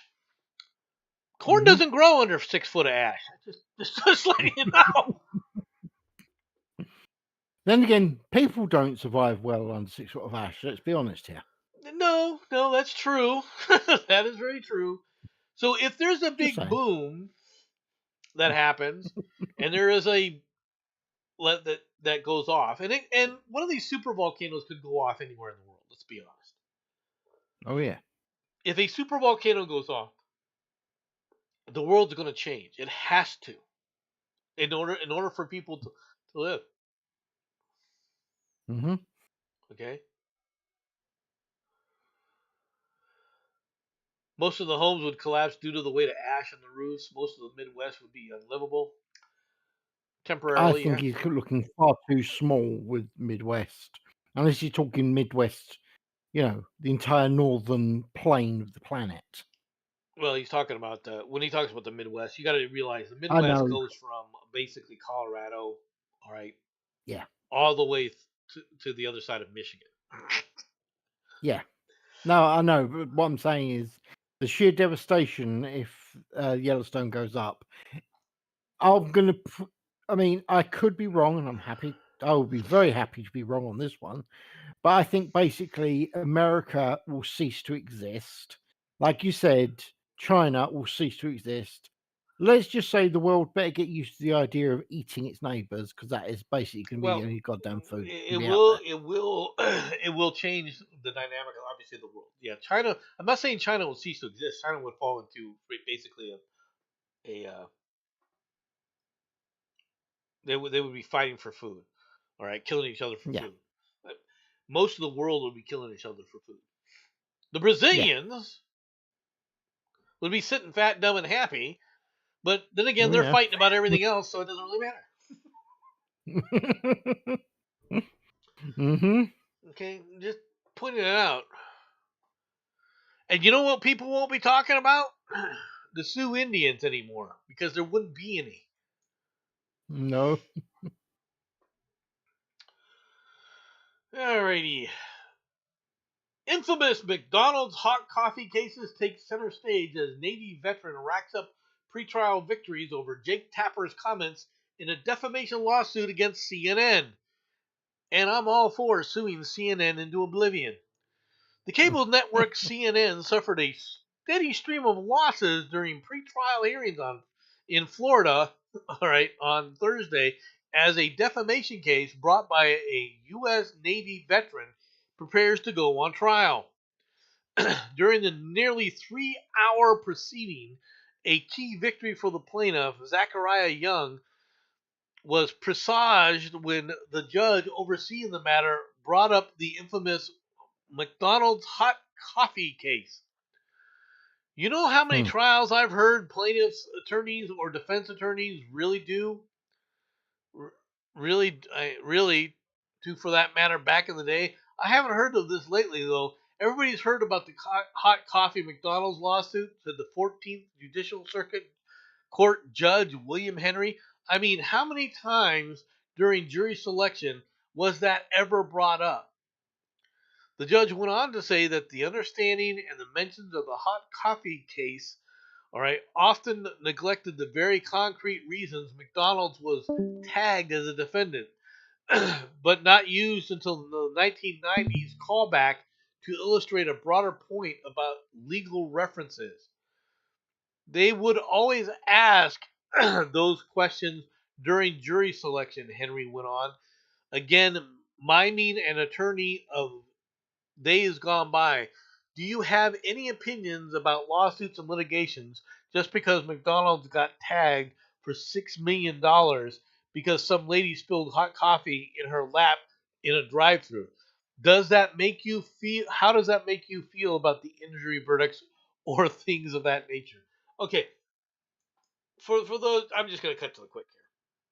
Why is this guy suing CNN? He's suing CNN because they claimed that this guy was not helping people flee Afghanistan and that he was lying about it. Okay. But he was. He was one of the people who was actually trying to get our soldiers out of Afghanistan. So are you saying CNN was lying? Would I say Gasp. something like that? I am shocked, sir. Shocked. Yes, they were lying out their ass. Now, when it comes to the McDonald's coffee suit,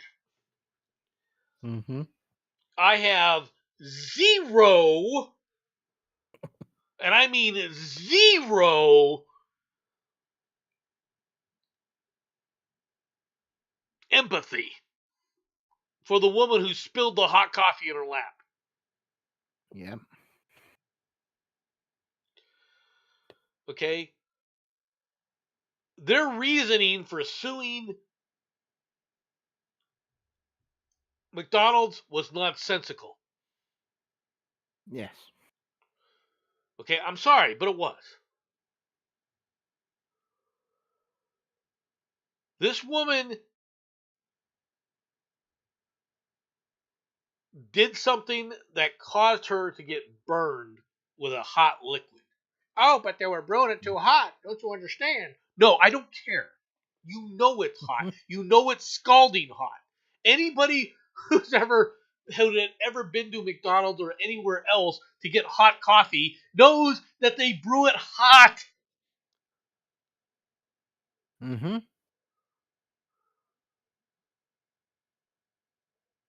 To say that it's their responsibility to protect you from yourself, no. There comes some point of saying, hey, look, you got to be more responsible for yourself. Now, if they said, I grabbed the cup itself was defective and it spilled coffee all over me, you got a better case. Yep. I agree, Darkstar. Literally, coffee is supposed to be hot. So, yeah. The fact that this woman got away with that was during a time frame when they were doing all sorts of ridiculous lawsuits, and it was all because it all goes back to the Miranda ruling. Said this before. It all goes back to the Miranda ruling.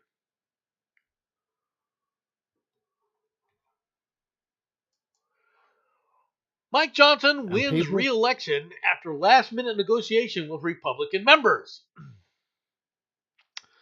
From the Xinhua News, amazing how the Chinese are on top of this. Mike Johnson on Friday won re-election as U.S. House Speaker in a slim Republican majority, swaying 2 out of the 3 party members of his party who joined Democrats to block his bid.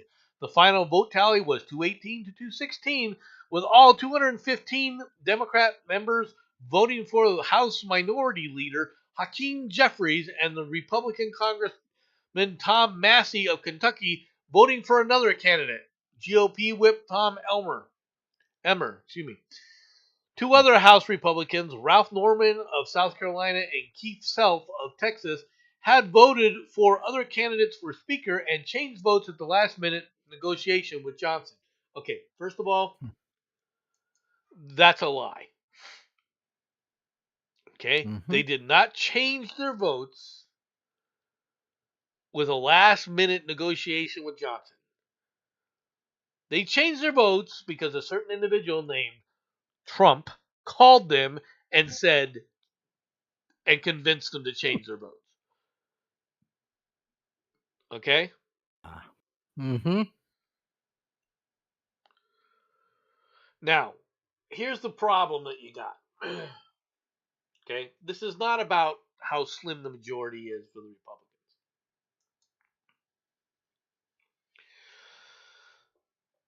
What this is about and what this remains about is whether or not the Republicans can remain united in other issues. Okay? And Mm-hmm. it also remains who can lead Congress on these kinds of votes. Okay? Jensen, I realize you're a Brit, all right? Mm-hmm. You So noticed, did you? so so let me ask you a question. Why is Speaker of the House important in your mind? I don't suspect that you understand, but You know, sorry, mate. I'm actually going to have to say I have no idea because you guys, you're like us. We just create titles and put people in them. So go on. well, Explain this is to me not why. just a title that was just created. Okay. Dude, your country was just created. Okay, accept the statement. You're not even 300 years old. We barely register you. Come on. When did the United Kingdom come into existence? 1600s. Next. Okay. You consider yourselves the United Kingdom then? That's actually when No, we you were became the considered United the Kingdom. British Empire. Yeah, we. I don't disagree. We were the British Empire. And then again, so were you at one point, but No, we were subjects, and we stopped being subjects. you were still part of the British Empire. But this is a conversation we've had before. Are you really sure you want to go on with it? We can have it again, I'm sure. Okay. Mm-hmm. But the speaker, why is the speaker's job? I'm going to guess because he's the guy that does all the talking for, in this case, the Republicans. No. Okay, then. You got me then. Okay. I actually did think that, just to let you know. Right. We're not going to talk about some of the other issues that. Okay, this is a title, by the way, that is recognized by the Constitution. Oh, okay. All right.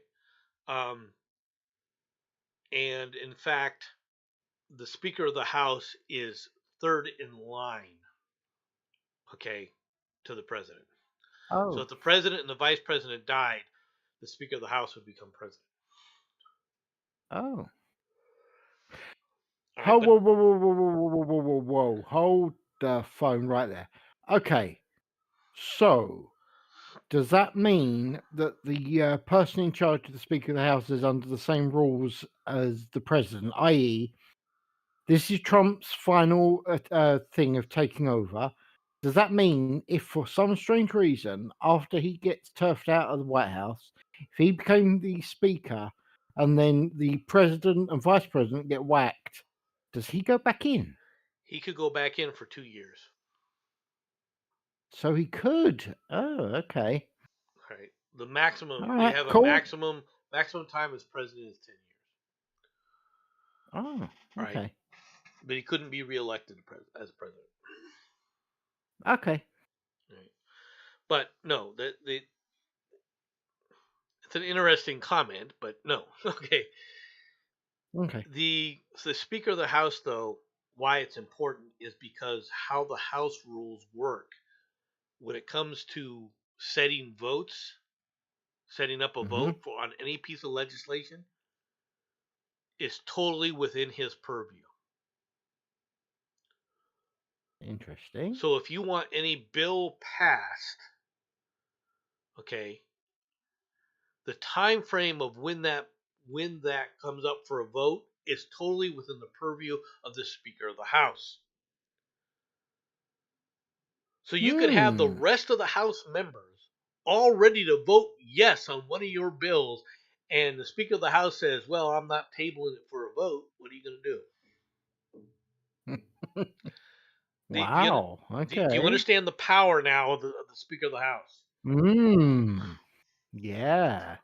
Okay, this basically says that in Parliament, all right, you know how you got votes in Parliament? This is the guy who sits there Yeah. and goes, "Well, here's the bill that's coming in front of to be voted on." Okay. Right? A little bit of power then. All right. Yes. It's an extraordinary amount of power. So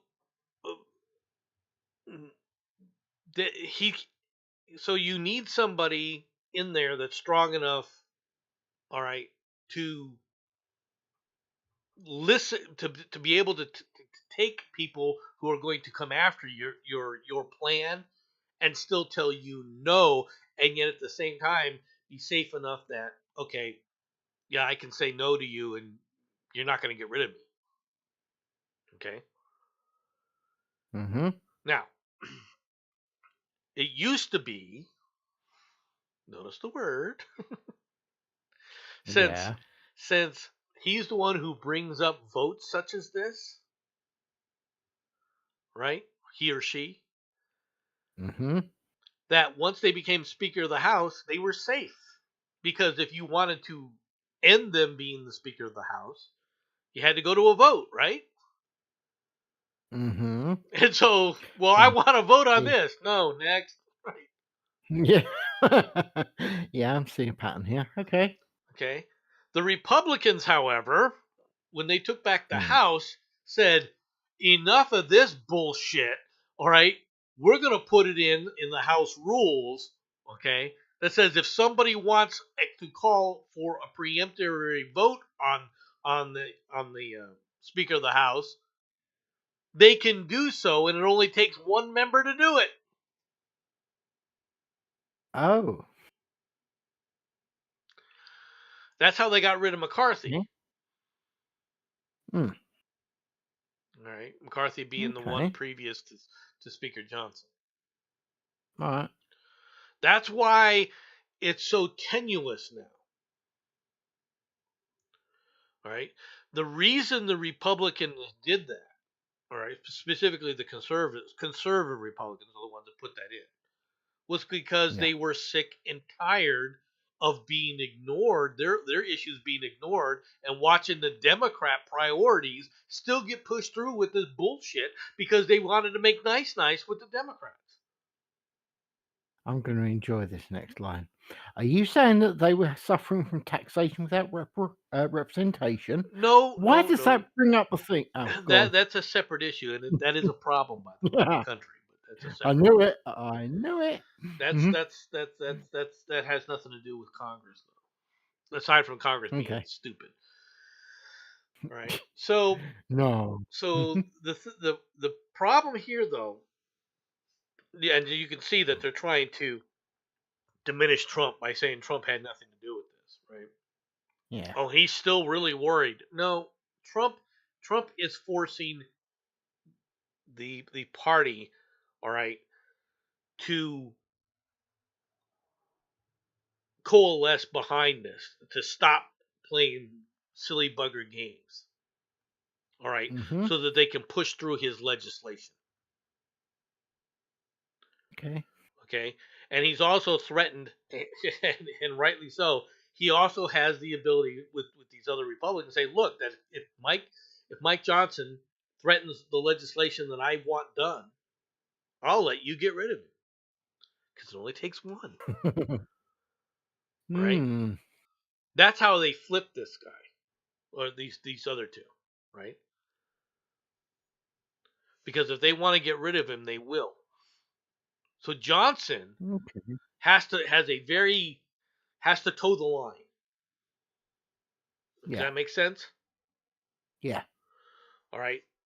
Now, if Hakeem Jeffries took over, which is the minority leader right now, in other words, if the Democrats, if they win back the representation in the House, takes over, one of the first things he's going to do is he's going to get rid of that rule in the House.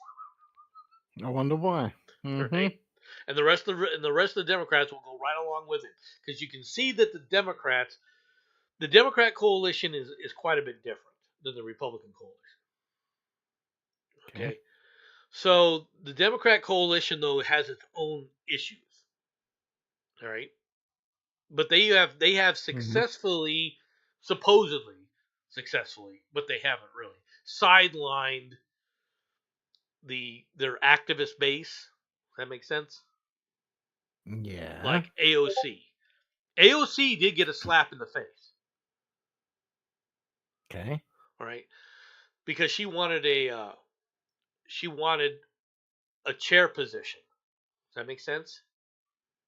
Yeah. She wanted to be the minority chair on one of these committees, and they told her, shut the hell up. We're putting a 70-year-old cancer patient in instead of you. Ah.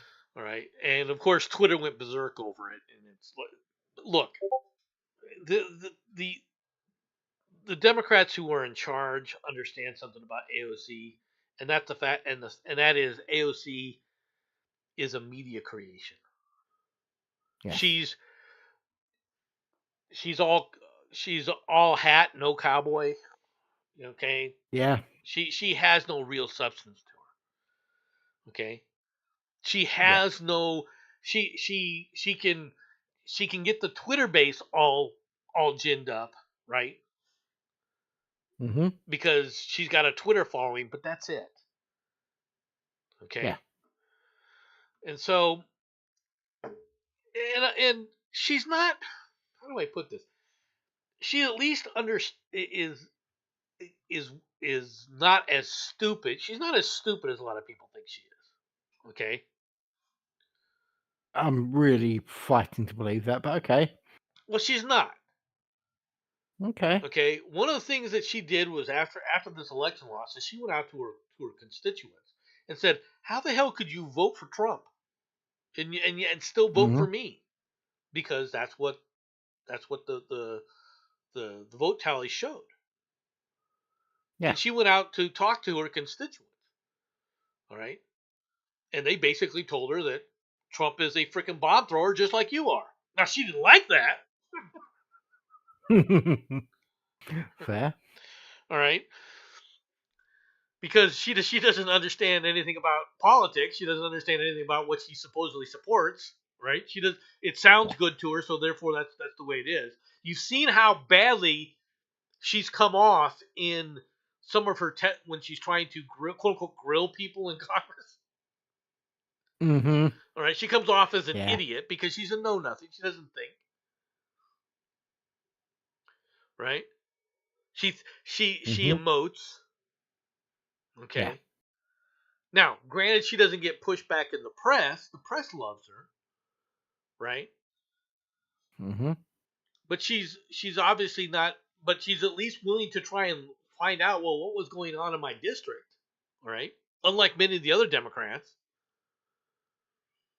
who just want to sit up there and believe, oh, no, there's nothing wrong here. Okay? And the reason for that is she's not been corrupted enough yet. Okay? Yeah. She's easy to corrupt, but they don't see a need to corrupt her yet. Right? Because she's a useful idiot as she is. And she's not even smart enough to realize it. Fair. I just love the way you put that. So. Okay. So Pelosi, and before anybody talks about, all right, first of all, Hakeem Jeffries is as much of a bomb-throwing anarchist as AOC is. So when people sit up there and say that the corporate Democrats have taken over, they're still in charge of the party. No, they're not. The bomb throwers are in charge of the party. Okay, Hakeem Jeffries has absolutely no care about, or when it comes to a policy. His policies align 100% with AOC's. He's a bomb-throwing anarchist. Okay, just for clarification, Is this the same Muppet that pulled the fire alarm, or is this a different dude? No, it's a different dude. Different dude. Okay, all right, cool. That Muppet got removed. Okay. So this, in that case, is this the same guy that they're trying to make out is Obama Light? Yes. Right. Okay. He's not. He's not Obama. No. He's not as smart as Obama.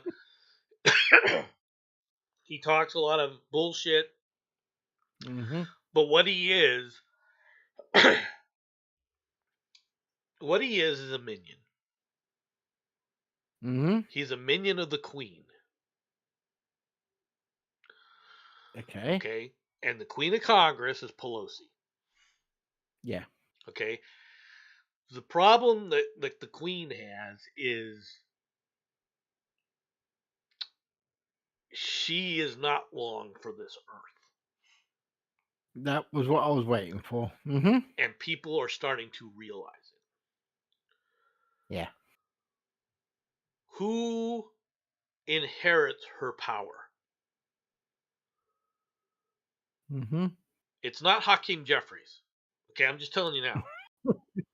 Because he's a Fair. minion.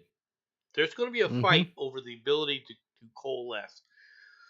All right, when she dies.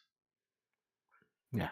Okay, and she will die in office at some point. Yeah. Okay, she will never relinquish.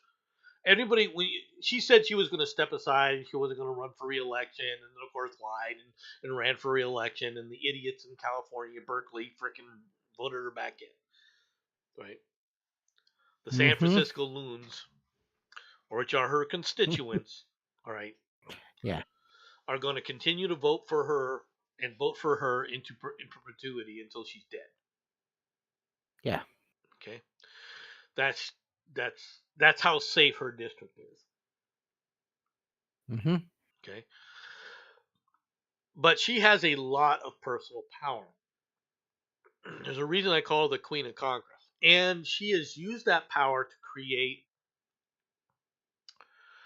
a Democrat Party that does exactly what she wants the way she wants to do it. They are basically minions of her. Okay. Now AOC is not one of her minions, which is why she had to be slapped back down, because she is freaking completely out of control. Okay. Okay. Hakeem Jeffries will play ball, all right, but he's the same mindset as AOC, but he'll play ball and do whatever freaking Nancy Pelosi tells him. Okay. But once she dies, and if, and the word is and if the Republicans continue to hold Congress for the next, let's say, 10 years. Mm-hmm. I shouldn't say Congress, just the House. They continue to hold the House for 10 years after she dies. When the Democrats get reelected in Congress at some point, and they will, okay. Oh yeah. When they do, it will be there will be a speaker fight. Between? I don't know. All right. Okay. So you don't have an opinion on it yet. I don't have an opinion yet because I don't know how you won't know that until you start seeing who's going to coalesce with it, right? You got to remember who leads these loons, right? The old guard and the new guard are completely different. All right, as far as what they say, because if you've ever looked at American politics when it comes to districts in Congress, what you see is a bunch of these idiots when they run back to their constituents act like they're a bunch of conservatives. Well, I'm not the Nancy Pelosiite. Yes, you are. Okay. They tell people that they're standing for this and they're doing that. And they're just like the idiots around here that voted for Kirsten Engel. All right. Kirsten Engel claimed, "Oh no, I'm a border hawk. I'm a border hawk," while she was running in a campaign. But if you take a look at her commentary all prior to all that bullshit, it was, "Oh no, we got to stop Trump. Oh no. I think the police need to be defunded. I think all this." That's who she is. Yeah. All right. They don't live up to any other things, and the reason they get away with it is because the press will never sit up there and call them out on it. The press Yeah. doesn't keep telling people, look at who this person is. They're a two-faced freaking lying sack of shit. Yeah. Now they would do that with a Republican because they Of know that course. the Republicans, all right, will freaking go, hey, if you freaking keep backstabbing the conservative agenda, the conservatives are going to say screw you, and they're just not going to vote for you. They'll stay at Yeah. home. They'll keep their hands in their pockets.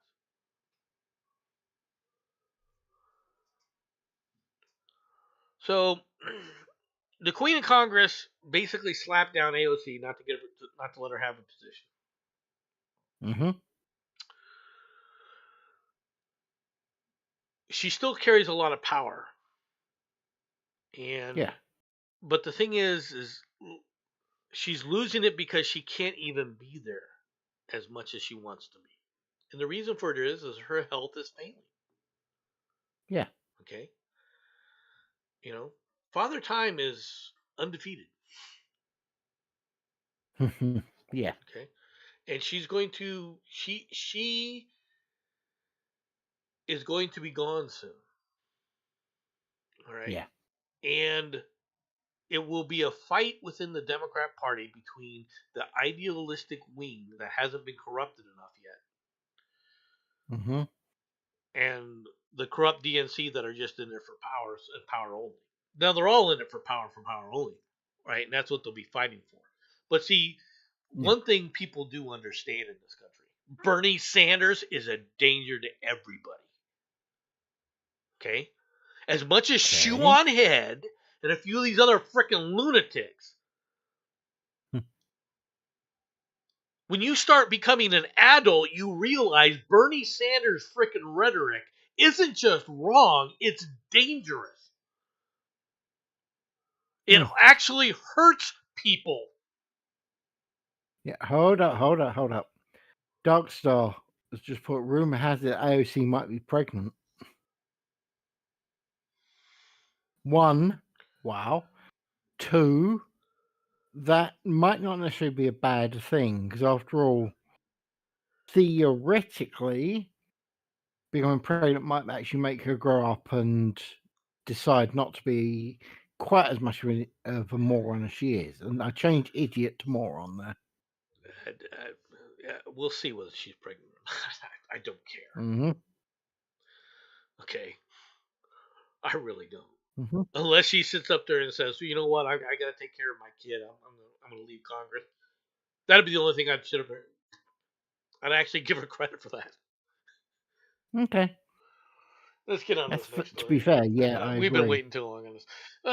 Judge orders Trump to be sentenced in hush money case on January 10th, but says that he won't be incarcerated.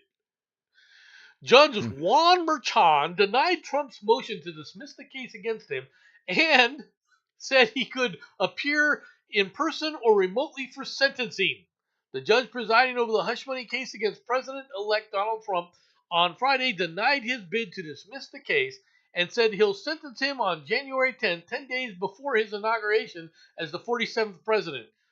Judge Juan Merchan said Trump can appear in person or virtually for sentencing, and he won't order Trump jailed. While this court, as a matter of law, must not make any determination on sentencing prior to giving the parties and defendants an opportunity to be heard, it seems proper at this juncture to make known the court's inclination to not impose any sentence of incarceration, a sentence authorized by the conviction, but one that the people concede is no longer view as practicable recommendation, the judge wrote in his ruling. That is not what the DA said. The DA wants him jailed. Mm-hmm. Okay? Oh, yeah. Now, why are they trying to do this? Okay. Here, 12 jurors unanimously found the defendant guilty on 34 counts of falsifying business records with the intent to defraud, which included the intent to commit or conceal a conspiracy to promote the presidential election by an unlawful means. Dude, you got 12 of your hacks, right? In a hack jury, and I would love to know who the jurors were because they would be freaking castigated if they were ever outed who they really were, right? Because they know that they were nothing but hacks. And what's more is this guy refused to allow them to bring him the Trump people to allow them to bring in testimony to say no, that's not what happened with this. Constantly. And everybody knows this. Right. Surprised you're allowed to do that, but okay. But that's where the problem is to even bring this case, they had to break several laws and use creative lawyering to justify bringing these cases to felony. Mm-hmm. And what it really comes down to is they stood up there and said the money paid to Cohen was should have been listed as something else. That's really what it comes down to. On a ledger sleep, the money they paid to Cohen should not have been listed the way that they wanted it to be listed. And when they were asked about okay, what should it be listed, they were not allowed to ask that question by the judge. Wow. Okay? That's the kind of nonsense that this judge did. So okay, so you say that it should be something else. What should it have been listed as? You're not allowed to ask that question. They've asked this many times outside the court. They could ask it, but they couldn't ask it in the court to the jury.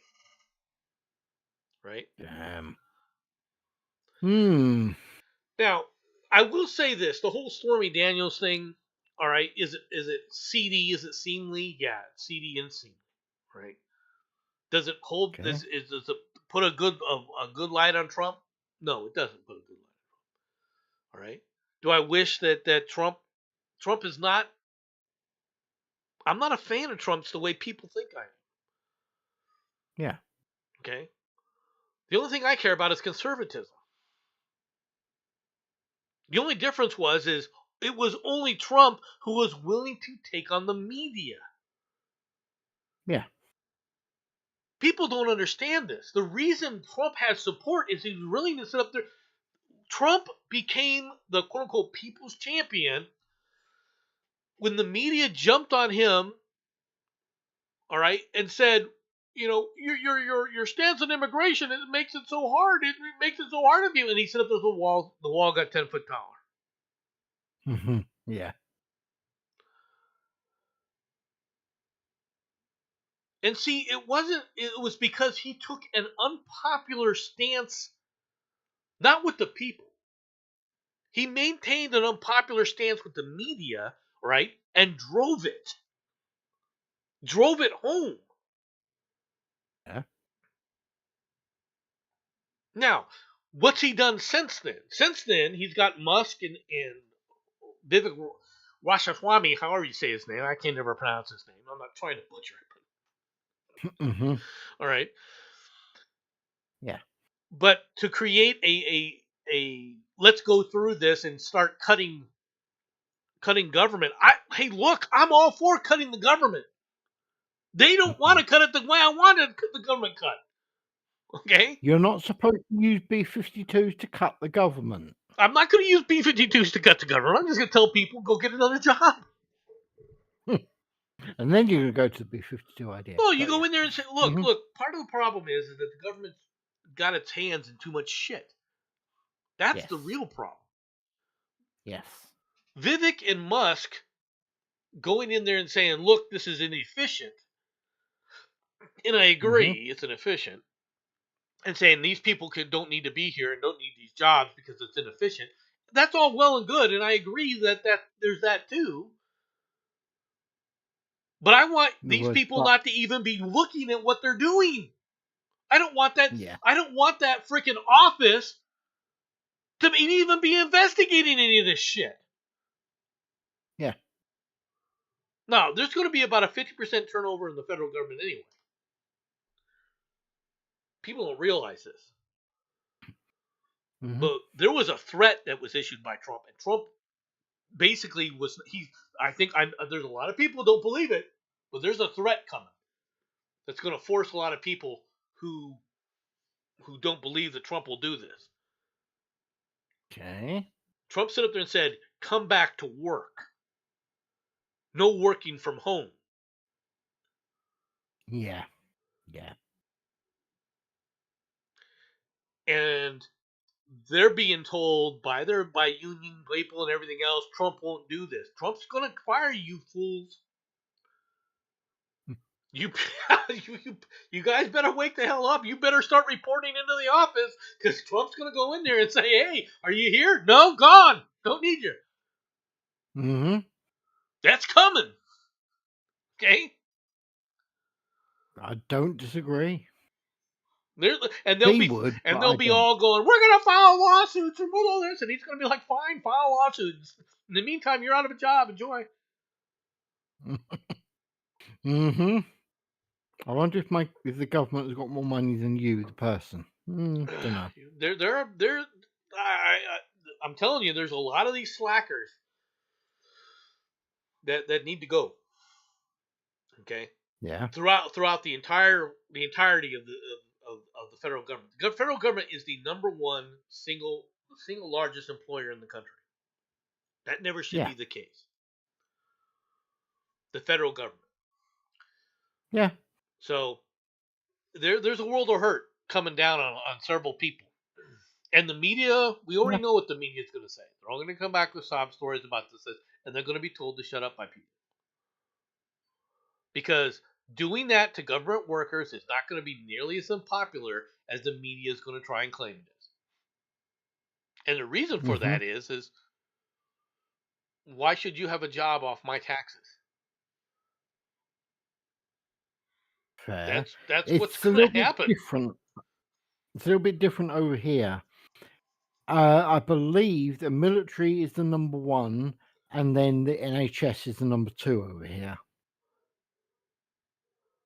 So, I never cared for Trump personally. I always thought he was just another East Coast loudmouth. Didn't stop me from voting for him for 3 times though, and that's true too. And there's another problem that you have: the Democrats. Tell me why you think that any of these Democrats that have been that have gone against Trump, whether it's Biden, whether it's Hillary, or whether it's freaking Kamala, were better for the country. Mm-hmm. How? Their answer is because they're Democrats. That is their answer. That's your reasoning. You're an idiot. Yeah, I know. All right. 2 stories left. First is this one. Mm-hmm. I can't drive. It's supposed to be 55, but people don't know this. Especially when I'm playing a video game at the wheel. Oh my God. A Missouri motorist was clocked doing 107 miles an hour and told police that he was unaware he was speeding because he was preoccupied playing a video game while driving. Dude, why would you say that to the cop?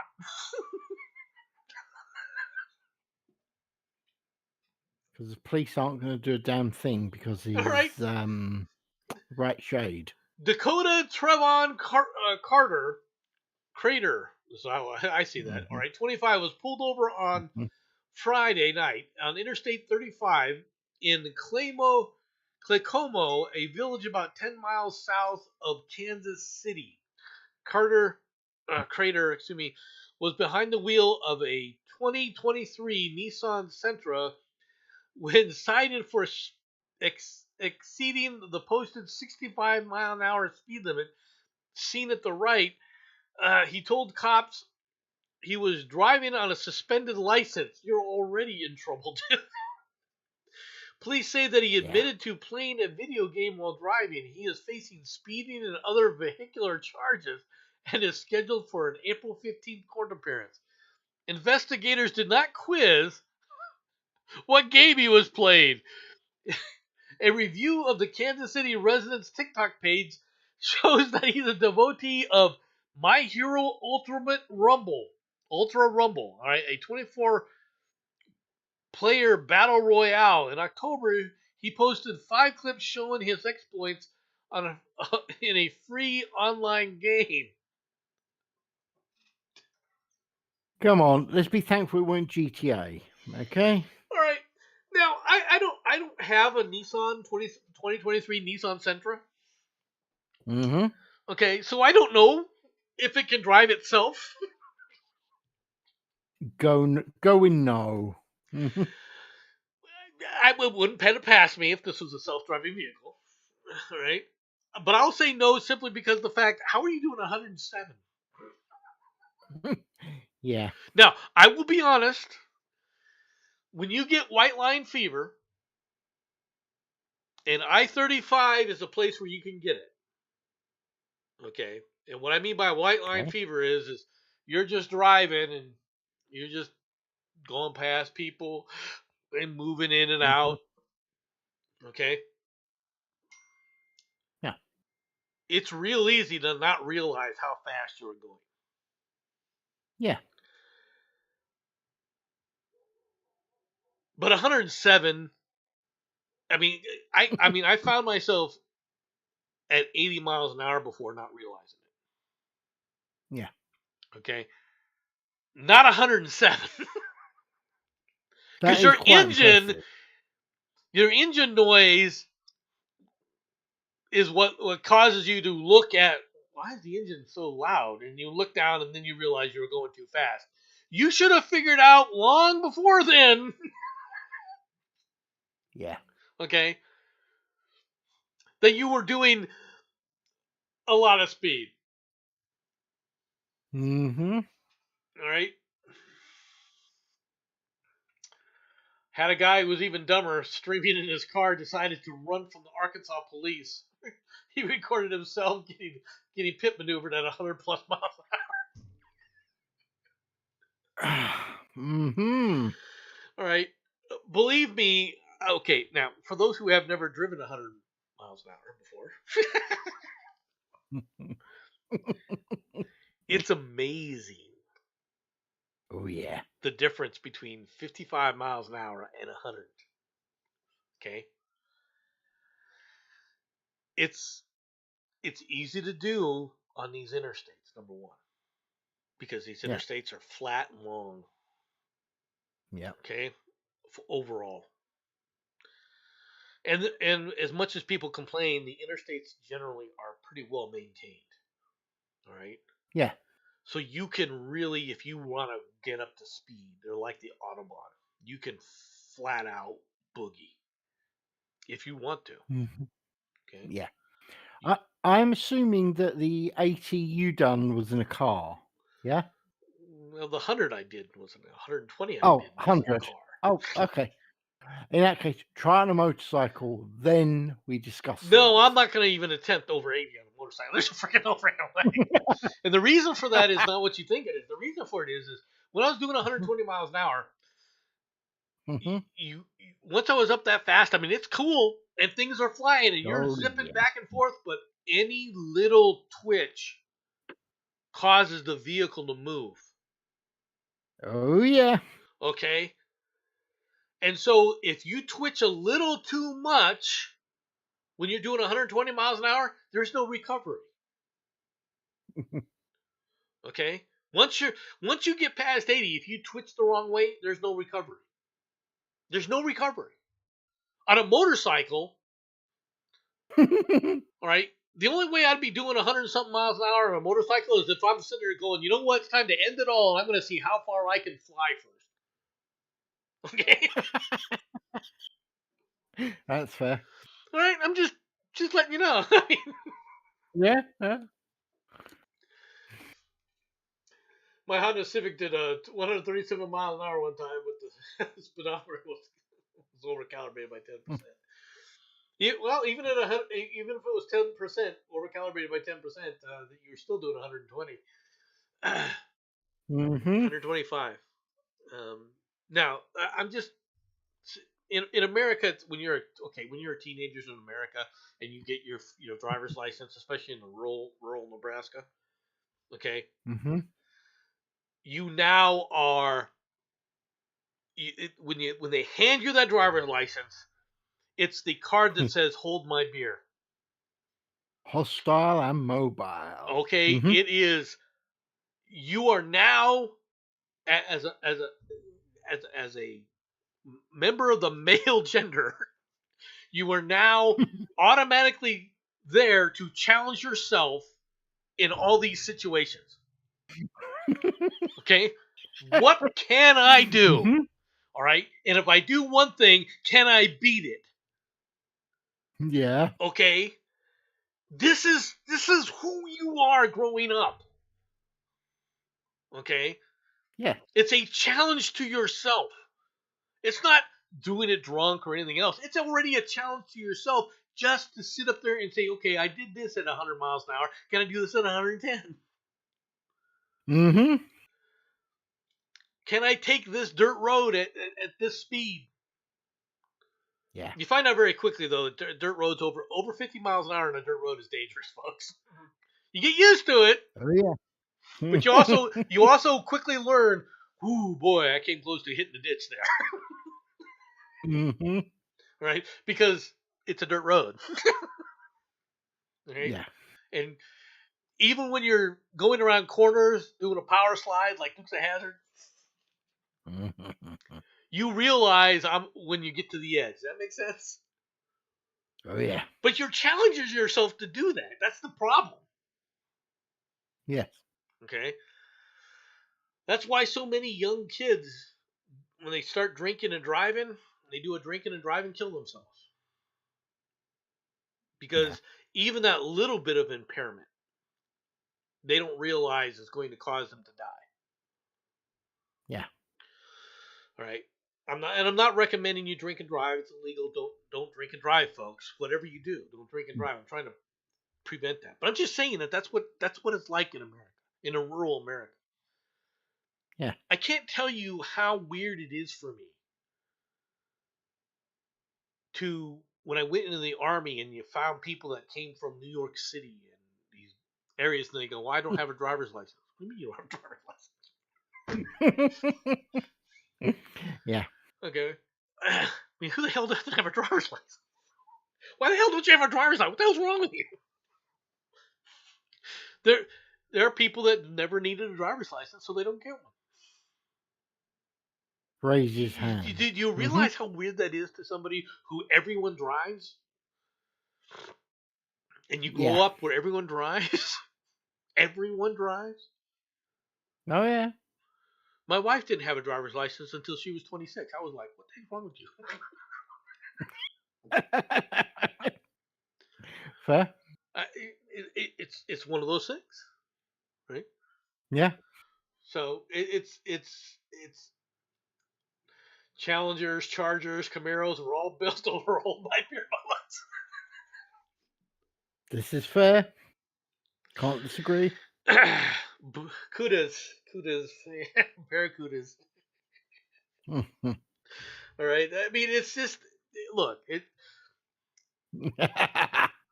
But for this guy to say that he didn't realize because he's playing a video game, you do not. When you want to go that fast, you're not playing a video game, folks. No. Okay, you're not. You can't. No.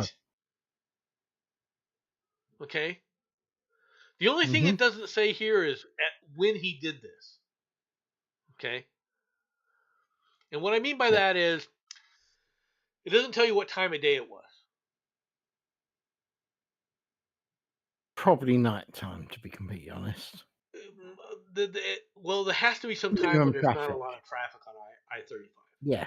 Right. Now they say that the Claycomo, a village about 10 miles north of Kansas City, which means, quite frankly, you're getting close to Kansas City, so traffic is starting to increase. Yeah. Okay, I'm just letting you know. All right. I-35, for people who don't know, basically goes north-south, all right, through Iowa, and then up through, I think Minnesota is above Iowa and so forth, up in Wisconsin and so forth. I've been on I-35 a number of different times, and it goes way south, and I think even, if I'm not mistaken, I-35 goes to like Kansas, goes through like Oklahoma City and stuff. I'd have to look here. I like comment from Darkstar. I drove my first car at age 11. My granddad used to let me drive his old Rambler around his farm. I tell people that, and they look at me like I was raised by wolves. I'm totally okay with this. Yeah, this is I-35.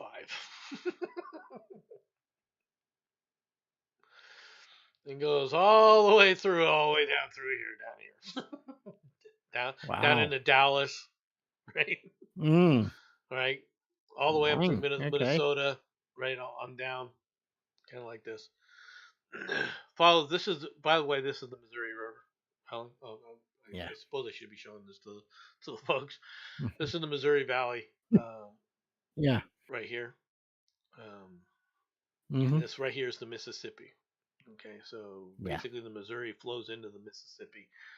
All right, this is Kansas City, and right here it flows. They basically converge. All right, going across Missouri. Does that make sense? Hence the name Yeah. Missouri. Funnily enough. Yeah. All right, but the Missouri River starts way up here. Okay, I've got to say this. All right. Why the unholy hell did Oklahoma have that little panhandle? Why don't they just give it over to bloody Texas and let them get on with it? It was a fight. I mean, there's because it was okay. You see, having Nebraska and Kansas. This used to be the Nebraska-Kansas territory.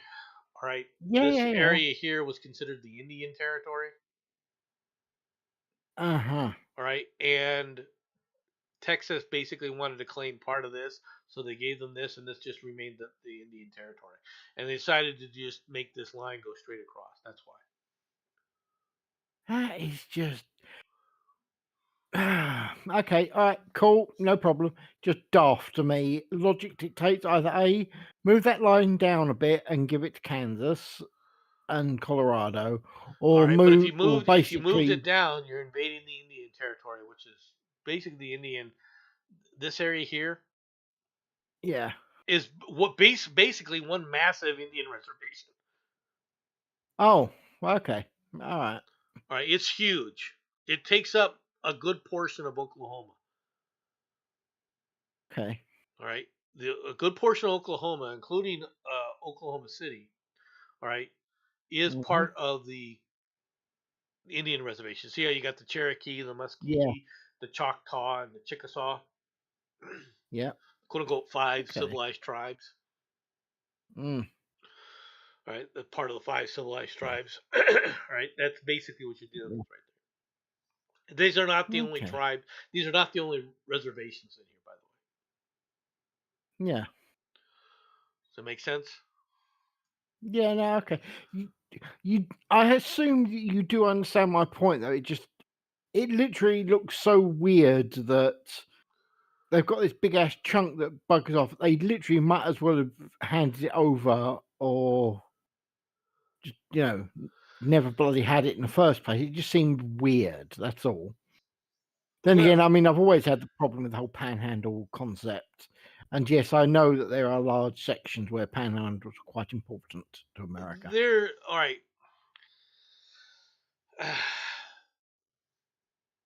You'll notice they have little cities pointed out here.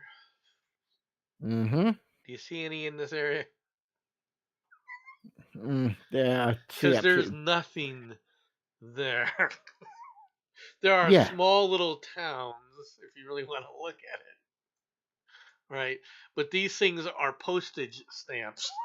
Okay. Which actually goes for what I'm saying quite accurately. Then they are so small, they are important. You might as well give it over because it's just a lump of land. Okay.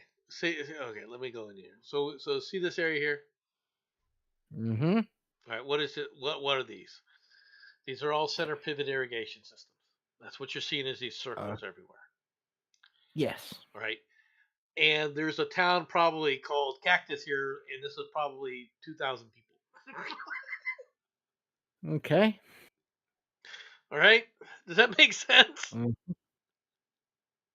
Yeah, but again.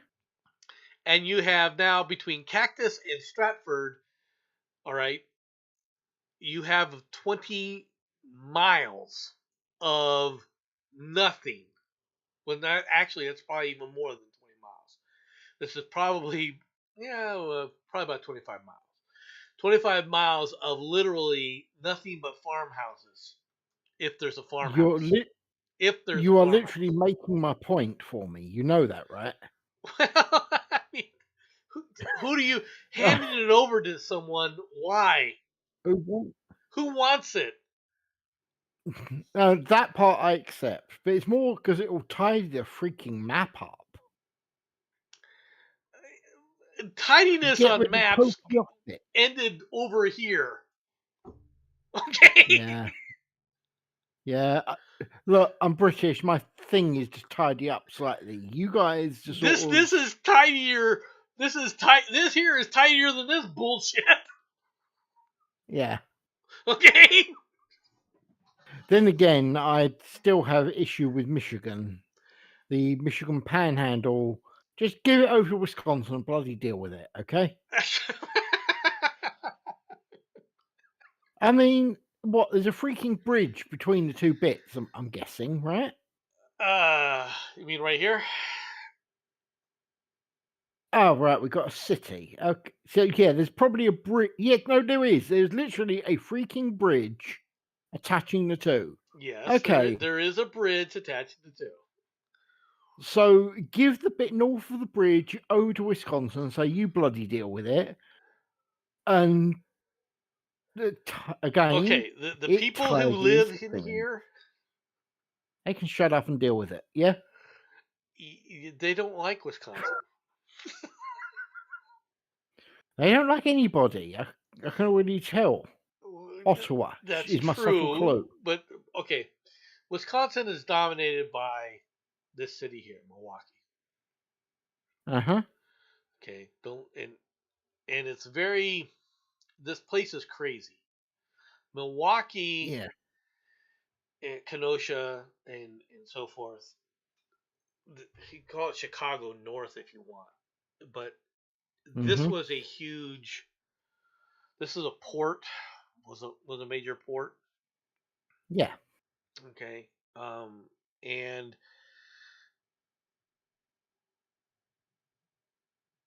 there's used to be like mining and stuff that's up in this area, but not so much anymore.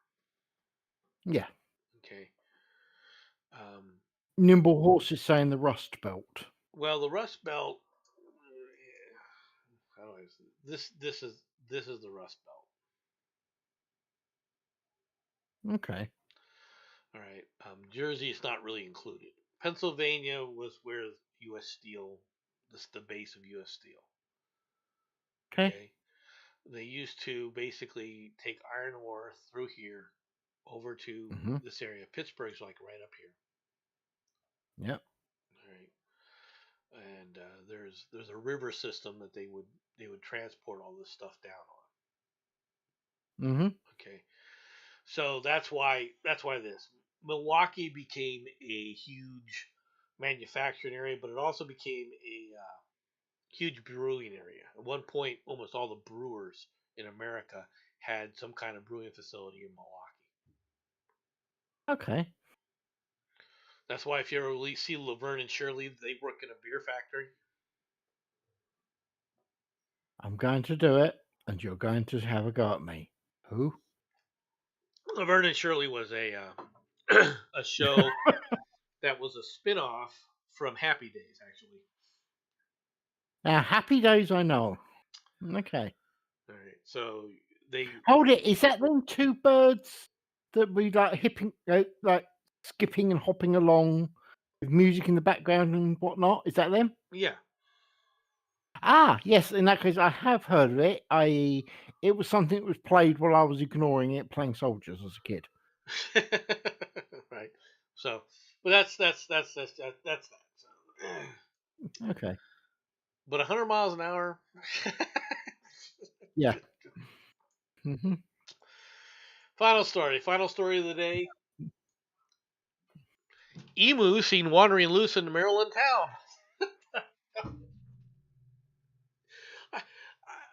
Doesn't it sound like we're becoming freaking Australia East? Hey, I don't see what your problem is. Right there, you've got fresh food. I do not see your issue.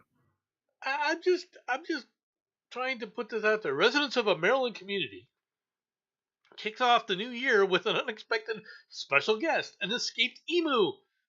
The Maryland State Police confirmed the emu escaped from its owner's property on New Year's Day and has since been seen wandering the town of Mardella Springs. Wimmeko County animal control investigators are working together with the Australian bird's owner to try and locate and capture the emu. Patty LeConte said she and her husband encountered the emu while driving home from Ocean City on Wednesday morning. That must have been a hell of a New Year's Eve. On the farm this year, she told the Baltimore Banner. I'm sorry, but it goes like this. Click, boom, well, there's dinner for the week. Yeah, well, emus are good eating as far as I know. The emu, Liberty, was captured and returned home with the help of neighbors, and the Delaware National Natural Resources Police. So this thing was on its way to Delaware. Probably had something. Her Biden was coming home, wanted to chat, I guess. Is it? I agree with Darcy. If that happened in Arkansas, that emu would have been in the smoker by now. I totally agree, and I'll take the drumstick. Thank you very much. Wonder, I honestly, I do wonder if emus could survive in America. Yes. As what I mean by that is in the wild. I know, and I actually think they could, because in the probably in the south, much more than the north for obvious bloody reasons. So I know you're about to say Maryland, and yes, that does class as the north. But I reckon actually they could adapt and actually survive in America quite comfortably. Do you understand the division line between North and South in America? The Bible Belt. Well, no. There was something called the Mason-Dixon line. Yes, but is there much difference? Well, the Mason-Dixon line was actually a survey line. That's what it's named for. The two surveyors, Mason and Dixon. Okay, seems reasonable. All right, and the Mason-Dixon line was used as the demarcation line for where slave states could come in and northern states could come in due to the Missouri Compromise. Okay. Does that make sense? Yes. So that's when they talk about south of the Mason-Dixon line. Maryland is actually south of the Mason-Dixon line. Interesting. Maryland. Okay, hold up. Clarification. Is that why Dixie is called Dixie, because it's the Dixon line? Yeah, that's one of the reasons. Okay. All right. Good. Okay. Yes, that is one of the reasons. But yes. Okay. Cool. So it's an interesting. These are all little quirks. See, then this is all recent history to Ewans, but all right. But then again, the history of the United States can fit on a shelf. I'm so glad you said that. Yeah. Your guys can't even fit in a freaking bookcase. Cough, 270-ish years. Cough, 1,000. Cough, old freaking farts that freaking never got it right. Cough. Cough. You can speak to us when you've got an empire. Until then, be quiet. Everyone claims that we're an empire now.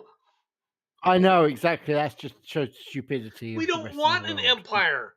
You better. I know. No, the rest of the world better freaking fear if America ever says, you know what, to hell with this, we will be an empire. Screw you.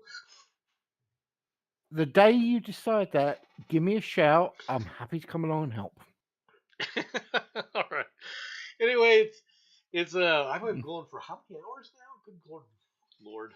Nearly about 2.5 hours, I'd say. So I think it's time to call this show. Thanks for coming, everybody. Appreciate it. Hope you all have a happy New Year. Right? Merry Christmas. Hope you all enjoyed a Merry Christmas. Have a happy New Year. Good luck to you all. We'll see you all later. Bye-bye, everybody. Bye-bye.